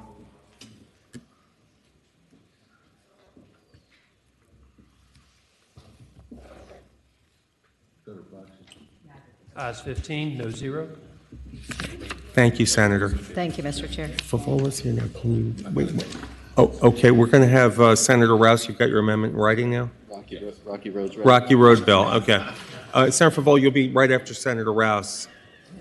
Can you bear with us for just a moment?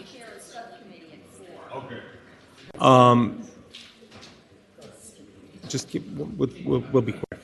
I think this will be quick.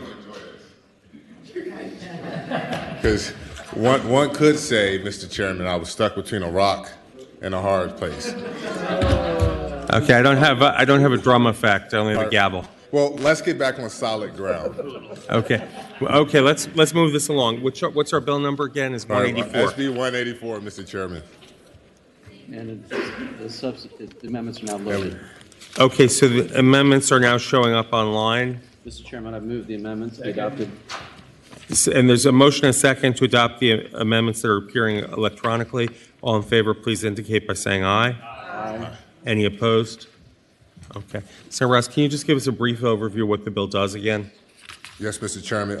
This issue was brought to you by a group of geologists who have been working in the Commonwealth for decades. SB 184 is really a technical change to the code that just seeks to modernize the definition of practice of geology to ensure it accurately reflects what geologists actually do, and that's pretty much the bill. Okay, and you've worked with the stakeholders to get agreement. Okay, is there anyone in the room who wants to speak against this legislation? Seeing there's no one to speak against it, is there a motion or further discussion? Move to report as amended. Okay, we've got a motion to report as amended. All in favor, please indicate by voting aye. Those opposed, vote no. Okay. Ayes 15, no 0. Okay, this bill did not go off a cliff. I like that. Okay, I am trying to think of a better joke, but, okay, thank you. Senator Favola. Thank you, Mr. Chairman. I ask the committee to draw their attention to Senate Bill 85, and this has to do with remote participation. And this bill does two things. It allows a member of a public body who meets the definition of a person with a disability, as we define in Code 51.4-40, or a person with a disability's caretaker, the caretaker, to participate remotely in meetings of public bodies and to count towards that quorum and, of course, to be able to vote on matters that come before the public body. This was vetted by the FOIA Council, and they have endorsed it. It was also endorsed by the Disability Advisory Commission.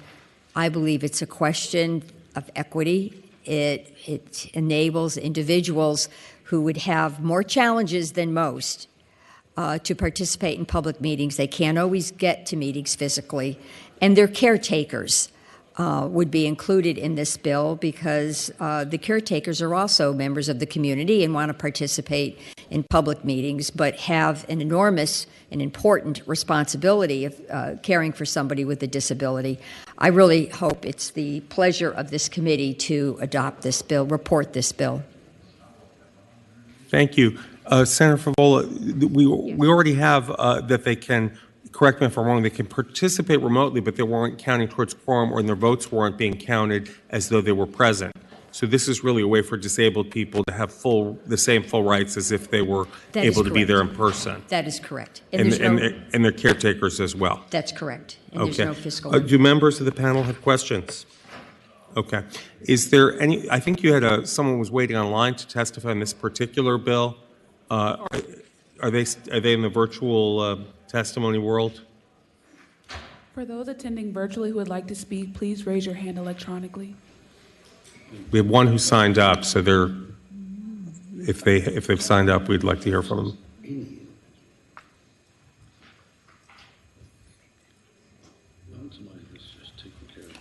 You can unmute yourself now.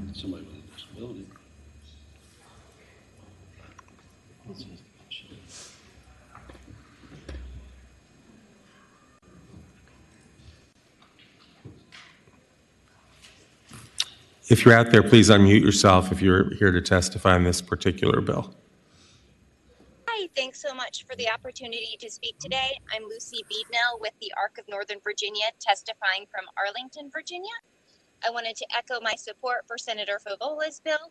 I wanted to share that when we started working on this years ago, we were seeing people with disabilities who were willing to be parts of committees, but because of their behaviors, their stemming, or their health needs, weren't able to physically be in the room. And then we started hearing caregivers who were resigning from committees or refusing appointments to boards and committees because they had to be home to take care of someone with a disability. And as someone who does a lot of attending of boards and commissions, I can tell you we started to see those boards and commissions at the local level shut down. The meetings were delayed by 45 minutes to an hour while we waited someone who was attending virtually to come in person, and especially boards and commissions where a lot of members have disabilities or are caregivers to people with disabilities. We were having situations where multiple people were told they could get an accommodation to come virtually, but then someone else got sick and the meeting couldn't happen, or someone was told they could come virtually, but then was told they had to come in person. And it has really made us non-functional and greatly decreased the amount of people that we can have joining in and volunteering their time on these committees. I will say that this issue has become very personal for me. My middle child has a disability. In a 1.5 year period, we had 6 sets of head stitches related to his disability. I spent most of September in the hospital with him. And in the last 1.5 years, I have lost the only 3 caregivers that could stay with him, my mom, mother-in-law, and husband, to ALS, cancer, and addiction. I am very smart. I'm really hardworking. I want to volunteer my time and share the stories of the families I work with at the ARC and the story my family experiences. But like today's testimony, that only works if it's virtually. So we would really ask your support to make sure that our voices can be heard and we can be accommodated. Thanks so much. Thank you, Lucy, for your testimony. I did have one question of council on line 21 where it says, or adoption to, or the legally appointed guardian. Does it need a semicolon or some kind of grammar or something? Or is that fine the way it is?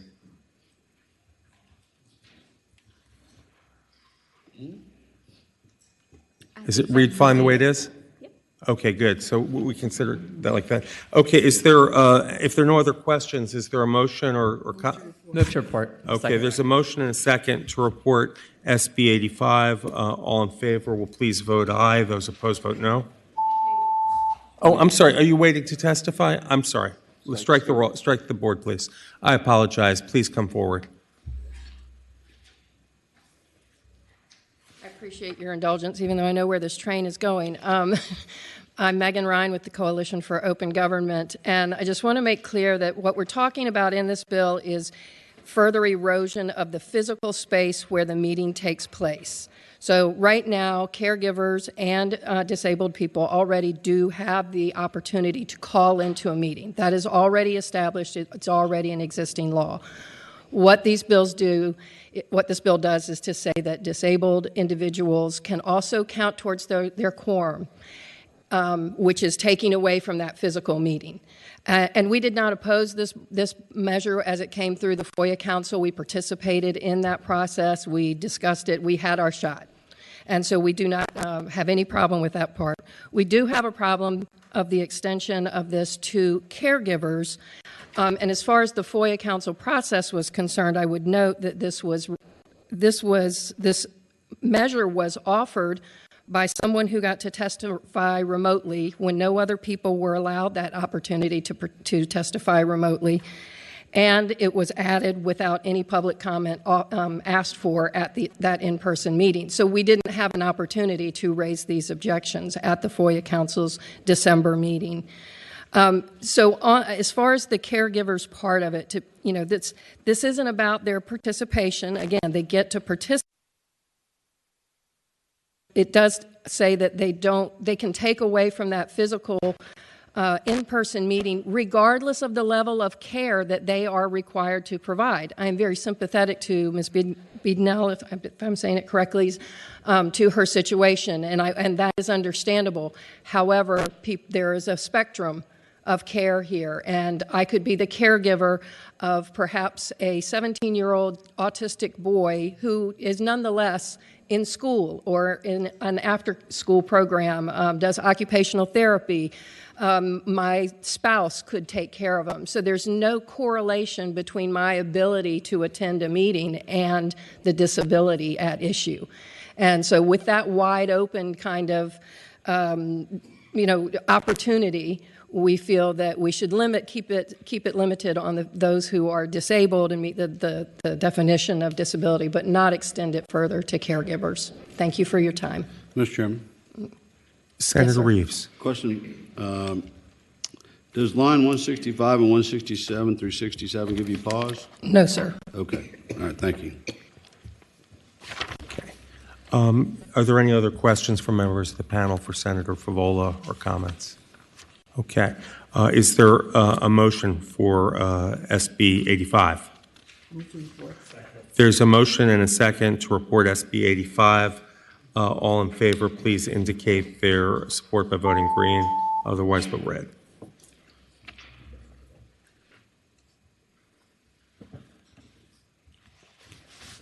Ayes 14, no 0, 1 abstention. Okay. Thank you, Senator. Thank you. Okay. We are now. We have Senator Rome had some bills, I believe. One. Okay. And I'm going to take this time while Senator Rome is going to the podium to just indicate that we took a lot of bills by for the week this week.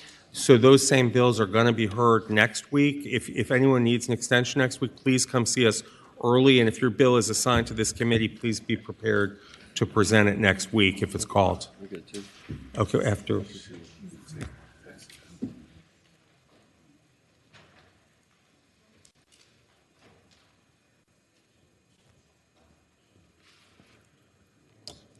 All right. Thank you, Mr. Chairman. Thank you so much to the members of the committee here. So today I'm presenting SB 324, and right now I have a sheet that's passing down right now.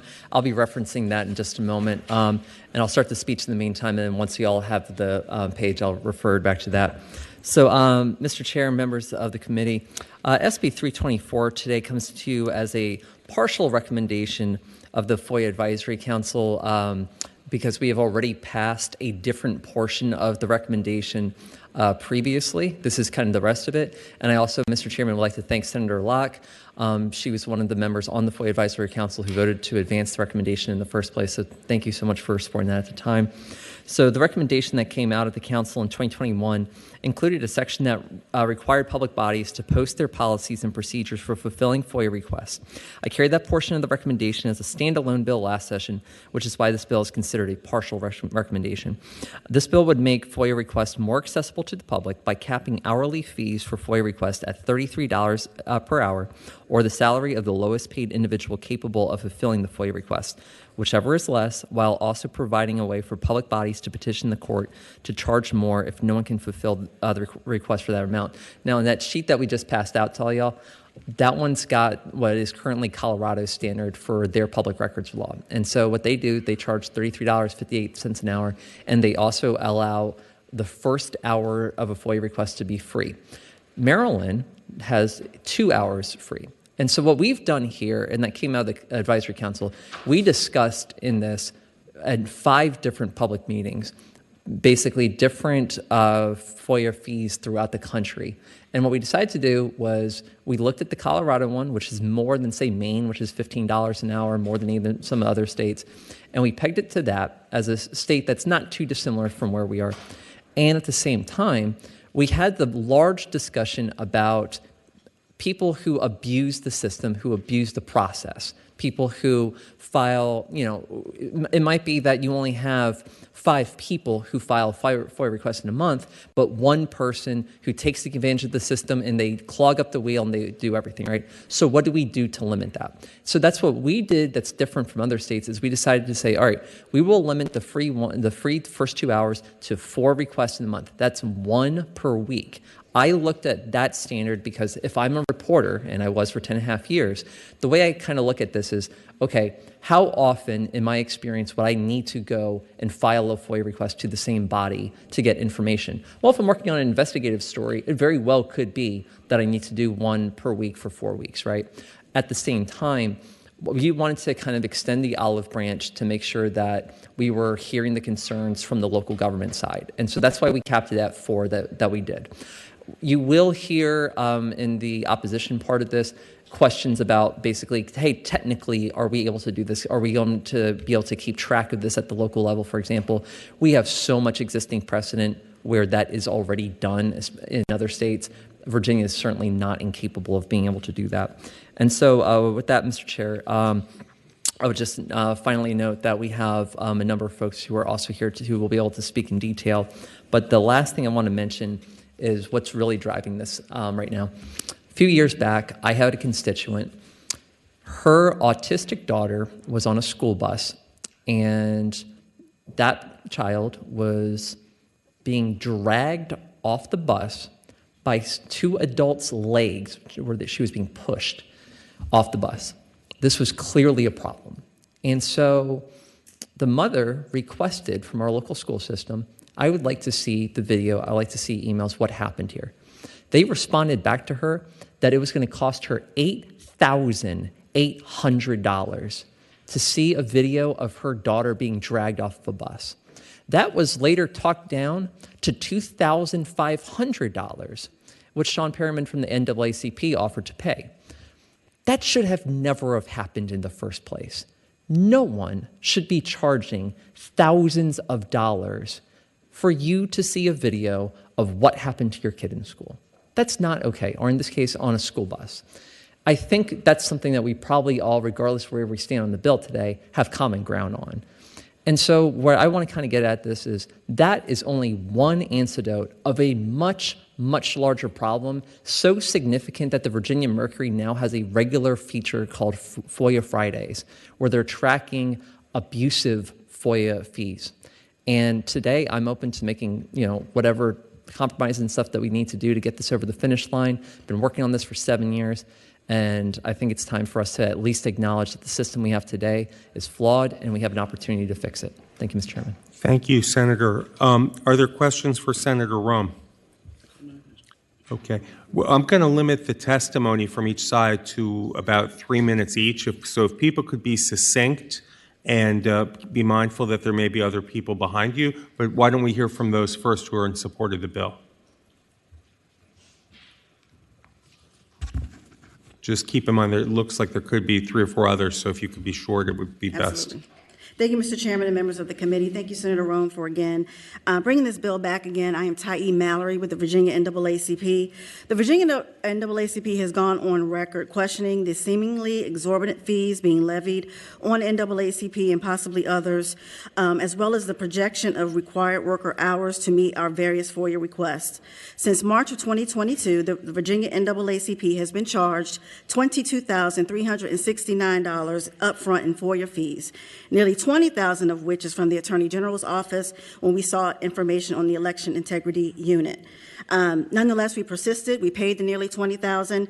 I do want to note for the record that half of that was later refunded when we think that the scope and the deliverables of that work did not rise to the $20,000. We did get half of it back, but we feel like the high fees up front act as a deterrent to individuals and organizations who are only seeking transparency and they want to seek information about their government. So we would strongly support the bill, and we thank you for your consideration. Thank you. Christian Martinez, Research and Policy Analyst at CASA. This would ensure that fees are reasonable and commensurate with the costs incurred by the public body, preventing excessive charges that might discourage individuals from seeking information. So we ask that you please support this bill. Thank you. Thank you, Mr. Chairman. Catherine Ford with the Virginia Press Association, and we support this bill. We support any efforts to make FOIA fee reform and make FOIA requests less complicated and less costly. Thank you. Thanks. Megan Ryan, Coalition for Open Government. We support the bill. Thank you. Is there anyone here today who opposes the legislation? We could start the clock again. Welcome. Good afternoon, Mr. Chairman, members of the committee. Elizabeth Hobbs from the Virginia Sheriff's Association, and we oppose the bill. The sheriffs are certainly in favor of transparency and certainly service of their communities and their citizenry, but this is essentially requiring an enormous amount of free labor on small sheriff's offices that are already largely understaffed and largely underfunded. And it is a burden to do all of this labor at no cost to the sheriff's offices who are bearing the cost, and we stand in opposition. Okay. Welcome. Good afternoon, Mr. Chairman, members of the committee. Michelle Gowdy from the Virginia Municipal League. I want to start by giving you an example of why one of our small towns really opposes this bill. And I will tell you, they have a part-time clerk that works 2 days a week. They have 2 people that request something every week, and it takes up almost half of the time that she actually works in the town. And so for a small town, that's just a huge burden for them. One of our larger localities actually says that this would equate to 96 free hours of labor per requester per year. And while they have a firm that requests almost 100 things per week, that firm now could ask various members of the firm to get their free hours and get all of that for free. So that's very concerning to us, and for those reasons, we oppose the bill. Thank you, Dr. Graham. Mr. Chairman, Joe Lurch with the Virginia Association of Counties. Associate my comments with Ms. Gowdy from VML. I'll just add also that the tracking is also an issue because it's every 31 days, kind of a rolling period, so that adds some more administrative burden to this, and it would apply to all public bodies in the Commonwealth. Thank you. Yep. Thank you, Mr. Chairman. So, Mr. Chairman, one of the first things I would just point out here is that I've offered to some of the opponents basically, hey, do you have amendments? Do you have things that you like to see changed. If I took this out, could we get you to neutral? If I took this out, could we get you to support? There was never anything that I could change in this or that was presented to me that was going to basically take their opposition and turn it into either neutrality or support, which is why I've still presented the bill in its current form in front of you today. I would ask the committee in this case to let's have a dialogue, let's work it out today. So, members of the committee, Senator Rouse. Thank you, Mr. Chairman. Thank you, Senator Rowan, for bringing this bill forward. I think we spoke just prior to committee on this meeting. Just a couple clarifying questions, and I may offer an amendment if you would consider it friendly. Just on line 59, we talk about the costs, and I don't want cost to be a barrier, but I also want to have too much of a barrier on localities coming from the local, serving on a local level. So the first four individual, on line 59, the first four individual record requests made by requester to a public body during a period of 31 consecutive days.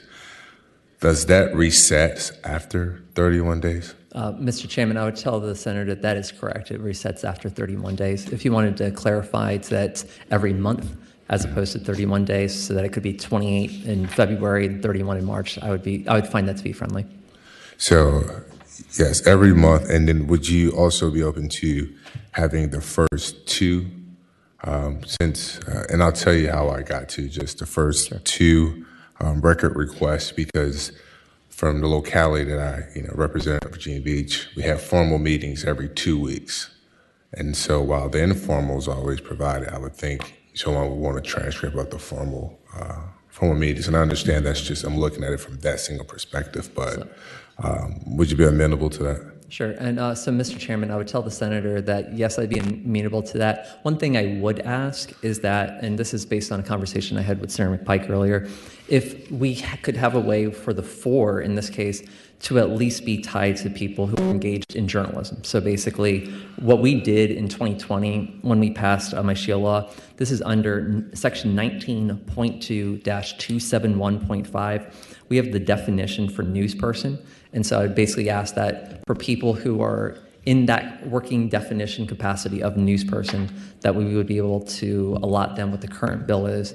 And for basically everyone else, that it would be for the first two. That's if the committee finds that to be acceptable.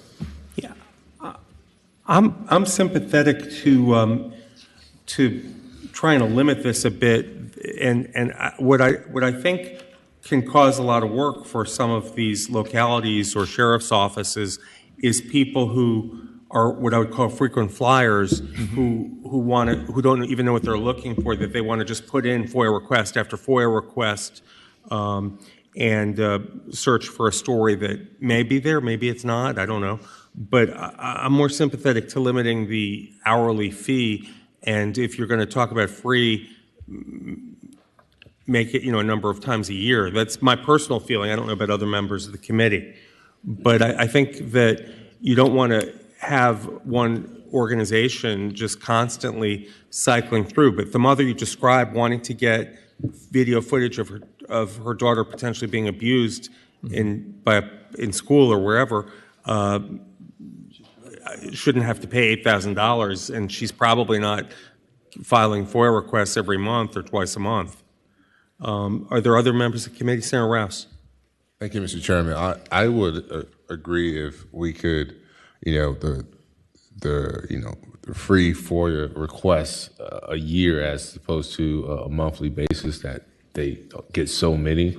When I served in local office, local council, we dealt with someone who came every single meeting, that spoke on every single agenda item, requested FOIA all the time, and then they just got to the point where they actually added, we calculated 2 hours to every single meeting. And I know we're not talking about meetings, we're talking about FOIA, but I would be open to your suggestion if that's amenable to. Mr. Chairman, I would at least consider a step in the right direction in any case. And I also just want to mention on the sheriff's part, I spoke to Senator Diggs earlier, and he actually did not charge a lot of money for, or frequently charged money, I should say, when he was sheriff. And in fact, his office had to make FOIA requests to other localities, for example. And so the sheriffs themselves also make FOIA requests and also are expecting to be charged a reasonable fee if they are to be charged at all.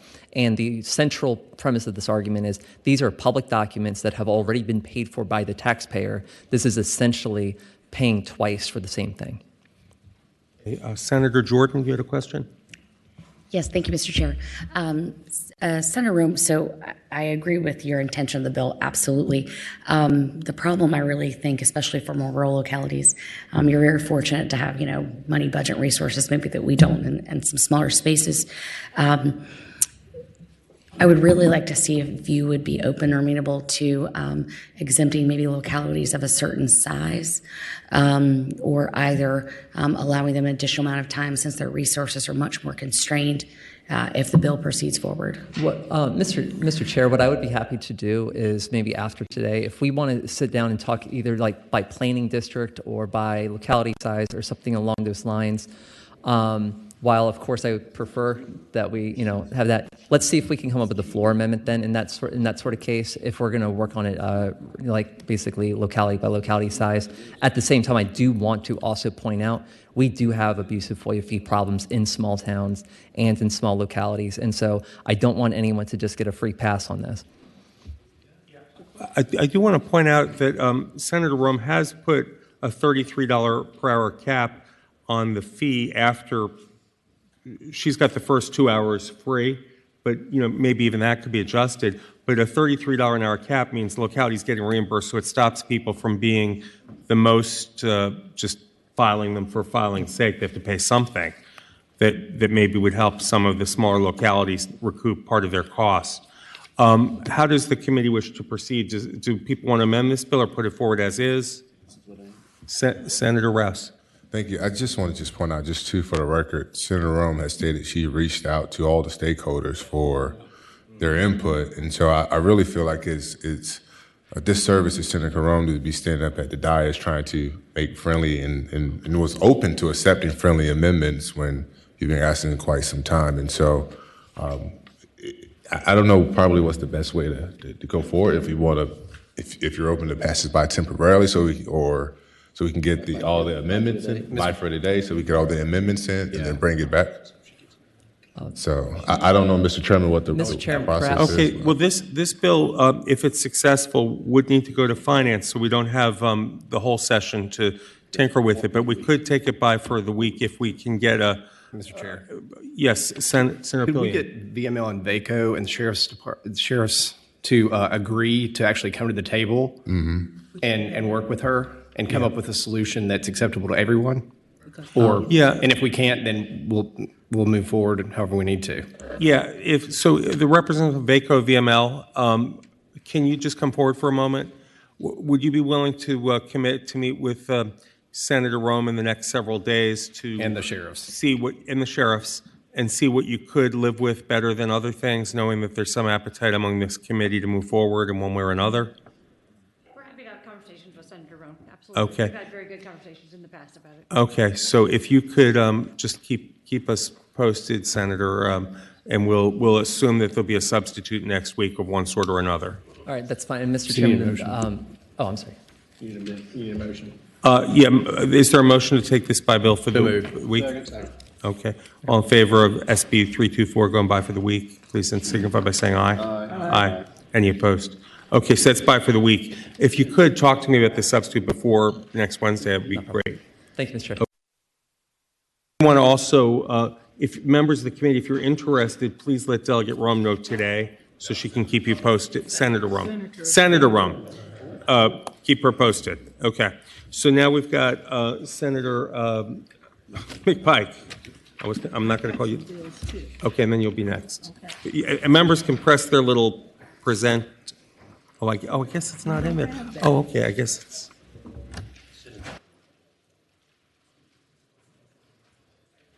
Thank you, Mr. Chairman, members of the committee. Senate Bill 242. I do have one amendment to offer. And the line amendment for Senate Bill 242 should be online, just to clarifying and aligns this bill. This is a follow bill from actually Senator Ruff. He had worked on this bill last session. It went to a work group of procurement. That work group came back with these recommendations, providing essentially the issue was the timing at which an IT company bidding on a proposal could be excluded from participating, essentially shortlisted through the RP process. And the product before you today essentially ensures that even if those items are highlighted early in the RFP process, that doesn't necessarily count against that firm to continue through the evaluation process. And so it allows them to get to negotiation phase versus getting cut out of the process much earlier, Mr. Chairman. And there might be a few folks to speak to the work group and the bill as well. Did the work group come to a unanimous conclusion on this particular item? I believe so. Okay. Well, let me ask this. Is there anyone? I'll open to other folks that may I will hear testimony in a moment, but I want to start by asking if there's anyone in the room who wants to speak against this bill. Okay, those who want to speak for it, please come forward.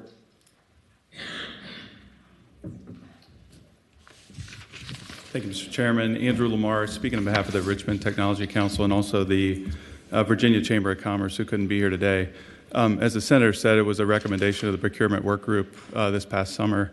And really what this bill will do will make sure that the agencies are focused on really the important criteria in responding to an RFP, like their technical approach to the solution, the vendor's experience and track record, SWAM participation in their proposal, and allow us to take up negotiating terms and condition details during that phase of the procurement. And so we hope you'll be your pleasure to support the bill today. Thank you. Thank you for being here. Others? Michelle Gowdy, I'm speaking on behalf of VML and VACO. We both support the bill.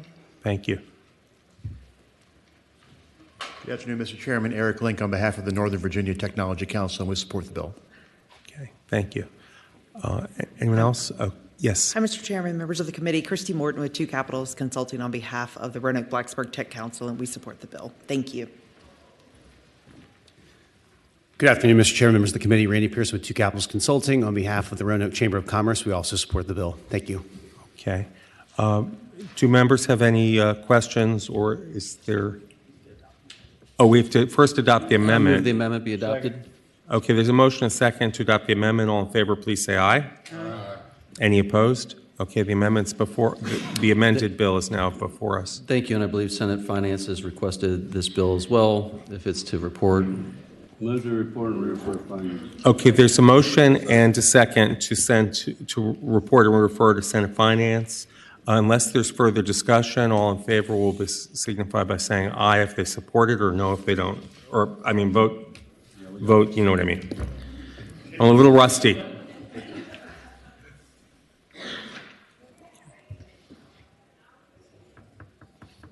Ayes 15, no zero. Thank you, Senator McPike. And did you have one more, or was that it? Yes, Mr. Chairman. Okay, what number is that? Senate Bill 245. Okay, please turn your attention to 245. And my apologies to the committee, but I do have also a number of amendments to offer as well. Okay. Clarifying in nature versus large substantive changes. Okay, so there's a motion to accept the clarifying amendments. Are those amendments online, or are they? Okay. There's a motion, and is there a second to the amendment? Okay. So all in favor of adopting the amendments will signify by saying aye. Aye. Any opposed, say no. Okay, the amendments are adopted. So the amended bill is now before us. Why don't you tell us what it does? Thank you, Mr. Chairman. What this bill does is it's a part of Virginia's High Performance Building Act, signed into law in 2021 with the goal of to drive more efficient, resilient, and future-proof buildings. In addition to modifying the high-performance requirements for state buildings, the law created a new statute section with high-performance requirements for locally owned buildings. And so there's a couple clarifying things that this bill comes in and seeks to help to clean up. Number one, there was some definition or question as to whether schools are included or not, and this bill defines and says, yes, schools is incorporated in the definition of local buildings. Creates a definition for appropriate resilience. It also updates EV charger language to simplify and clarify what is needed, and provides alternative energy modeling solutions for buildings ineligible for Energy Star certification, and allows Virginia Energy to provide technical assistance to localities if funding is available. And so it really helps to shift and provide the tools to localities as they work to implement. Again, the existing code has different provisions in terms of square footage thresholds, as well as thresholds if you're exceeding 50% of the total investment, then this applies. There's also the existing code, Section D, has a waiver exemption process by resolution of the council if there's some sort of nature or condition that prevents the locality from applying. The existing code already provides that, Mr. Chairman. So that is the nature of the bill. Thank you, Senator McPike. Are there members of the committee with questions for Senator McPike? Senator Rouse. Just one question, Mr. Chairman, Senator McPike. So, Senator McPike, this wouldn't conflict with any localities who've already taken a step to, for standards for building standards when it comes to clean energy or green buildings, so to speak. Mr. Chairman, to respond to the senator, so it does not. It provides, in fact, for those localities that are exceeding those, it does not interfere with those that are exceeding them already. And there are many localities that are doing far above what this standard sets out. For the record, I just want to note the city of Virginia Beach is one of those localities. Thank you. Okay. Were there any other questions? Okay. Is there anyone in the audience who wanted to speak against this bill? Okay. Those who want to speak forward, if you could come forward. Good afternoon. My name is Chelsea Harnish. I'm the Executive Director of the Virginia Energy Efficiency Council. We support the bill. Thank you. Thank you. Okay. If there's no other people who would like to testify, we could accept a motion or any discussion from members of the panel. And Mr. Chairman, this one also is taking a trip to finance as well. Yes, the motion. Lucky today. Okay, the motion would be to report and re-refer to finance if it was a favorable motion. Motion to report and refer to finance. Second. Okay, there's a motion and a second to report and refer SB 245 to Senate Finance and Appropriations Committee. All in favor, please indicate by voting on the board, and opposed, do the same.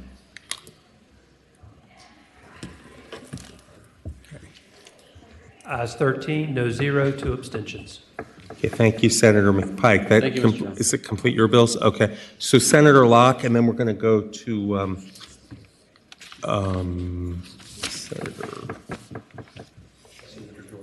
Senator Jordan. You'll be next after Senator Locke.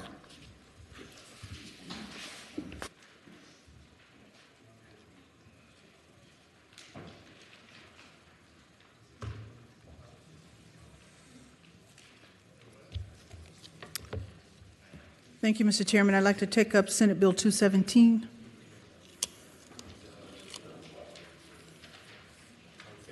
Let's turn our attention to Senate Bill 217. Senate Bill 217 establishes the Virginia Business Ready Expedited Permitting Program under the authority of the Virginia Economic Development Partnership. This program would provide a valuable opportunity for the Commonwealth to partner with VEDP and localities to attract business in a way that many of our peer competitor states are already doing. The bill authorizes VEDP to designate up to 3 business sites and 7 projects each year for expedited permit review.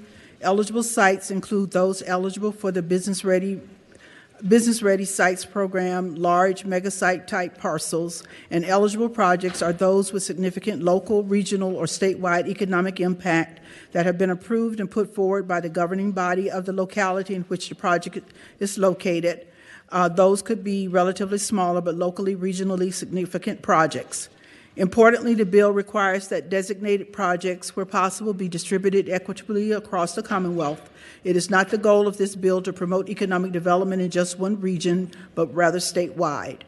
Once a site or project is designated, VEDP acts as the permit concierge and is required to complete a review within 45 days, which identifies necessary permits and provides guidance on expediting those permits, among other assistance. The bill requires that complete applications for permits or requests for approval be decided within 180 days by the relevant agency or authority. Should an agency or authority require additional information from the applicant, there are similar timelines for receiving and responding to the information, including an extension of the timelines if the applicant exceeds the response timeline. Is there a substitute? I just thought about that. Would you like to move the substitute? So the motion and a second to adopt the substitute. All in favor, please signify by saying aye. And I was explaining the substitute. Any opposed? Okay. So the substitute's before us. Is that online now? Okay. So that's online, and it's been explained somewhat, or comprehensively, actually. Is this an administration bill? It's not. Okay. Okay. Nothing. I'm not judging it either way. I know I got some indication from one of my local chambers of commerce that they're supportive. But do you have it is a chamber bill. Chamber bill. I'm sorry. Okay. Good point. No wonder I got that letter. Are there those who would like to? Anyone who wants to speak against this bill first? Okay. Those who'd like to speak for it, please come forward. Mr. Chairman, members of the committee, Chrissy Noonan with Reed Smith on behalf of the Virginia Chamber of Commerce. First, thanks very much to the patron for working with us on this effort that's been part of the Chamber's Blueprint Virginia for quite some time now. Virginia's competitor states, particularly our southeastern peers, have well-established expedited permitting programs for important economic development and infrastructure projects. North Carolina, South Carolina, Georgia, and Florida all have these types of programs. They provide certainty and clarity to developers about permit decisions. Permitting, as you know, is often a major contributor to delays for important economic development projects, as work can't begin until the necessary permits are approved.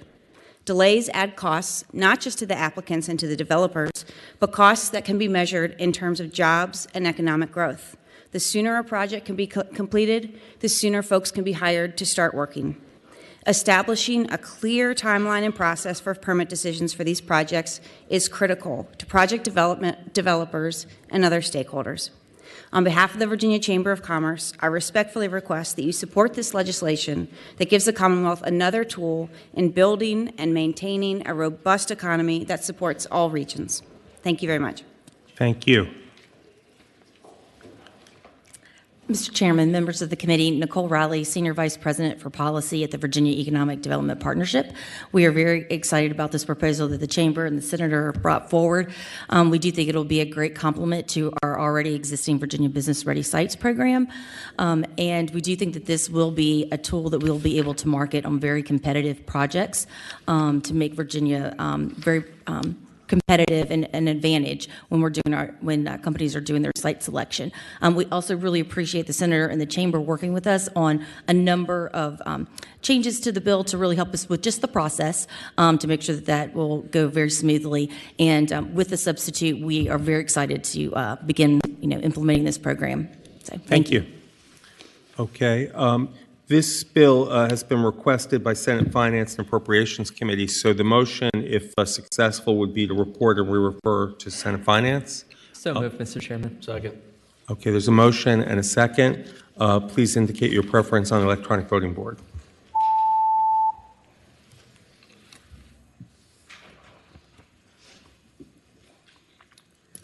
Ayes 15, no zero. Thank you, Senator. Did you have another bill? I have one other bill, that's Senate Bill 354, which addresses real estate disclosures. This bill seeks to prohibit the establishment of mandatory real estate disclosures by local ordinance. The bill ensures that real estate licensees, buyers, and sellers have one place to go find out what disclosures must be made, how to make them, and who needs to make them in a real estate transaction. That's what it does. Pretty short bill. Are there questions from members of the committee about this disclosure bill? Okay. There's a motion and a second to report SB 354. Before we report it, I want to ask if there's anyone here to speak against the bill or questions from members of the committee. Okay. Anyone who'd like to speak for the bill? We've got the realtors. Come forward, please. Thank you, Mr. Chair and Senator Locke. Erin Corman with the Realtors, and we are very grateful that you brought this bill for us and support it. Thank you. And this would just provide consistency, so across the state, well, the same disclosures would be mandatory rather than have a patchwork from locality to locality? Correct. And they would just all be decided here in Richmond? Mm-hmm. Okay, thank you. So we had a motion and a second, I believe, for SB 354. Unless there's further comments, we can go ahead and vote on that.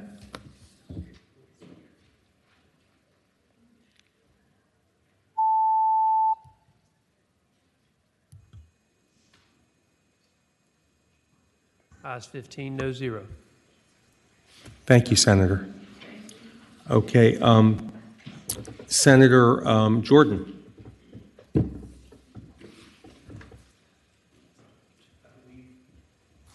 This is SB 330. This bill, yes, sir, it is. And we referred my other bill, I believe, to transportation already. Okay. Thank you, Mr. Chair, members of the committee. Before you, I have, just let me know if you're ready, actually.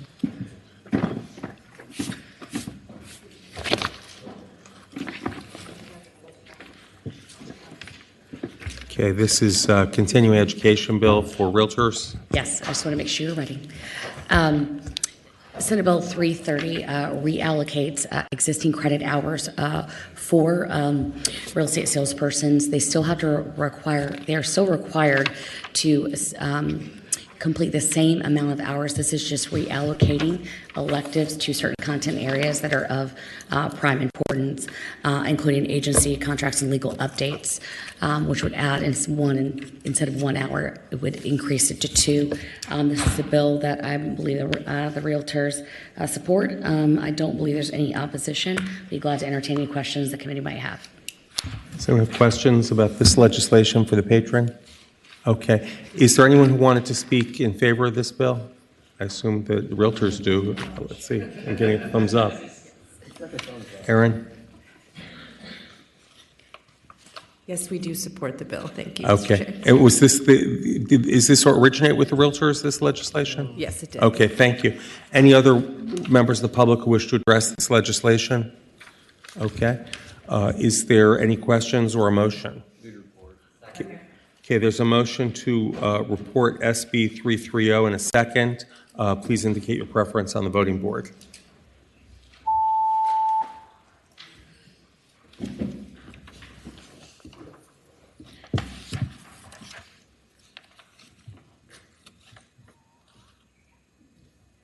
Ayes 15, no zero. Thank you, Senator Jordan. Okay, were there other patrons or members of the committee?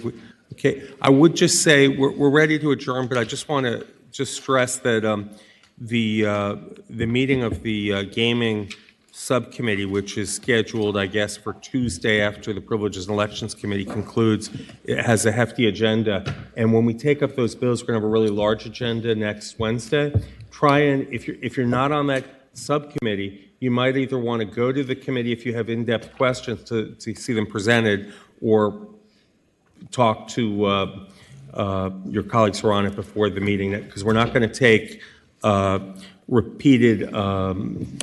we're not going to take testimony in full committee if it's heard in subcommittee.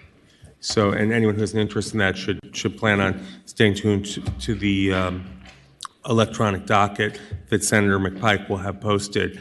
There may also be a few other gaming bills that have yet to be assigned that might be added as late as Monday to that Tuesday agenda. But thanks to members of the committee for bearing with us today, and just if you have bills that you want to take by for the week, next week, don't think about it. Thank you. The committee will rise. The Senate of Virginia, Richmond, Virginia.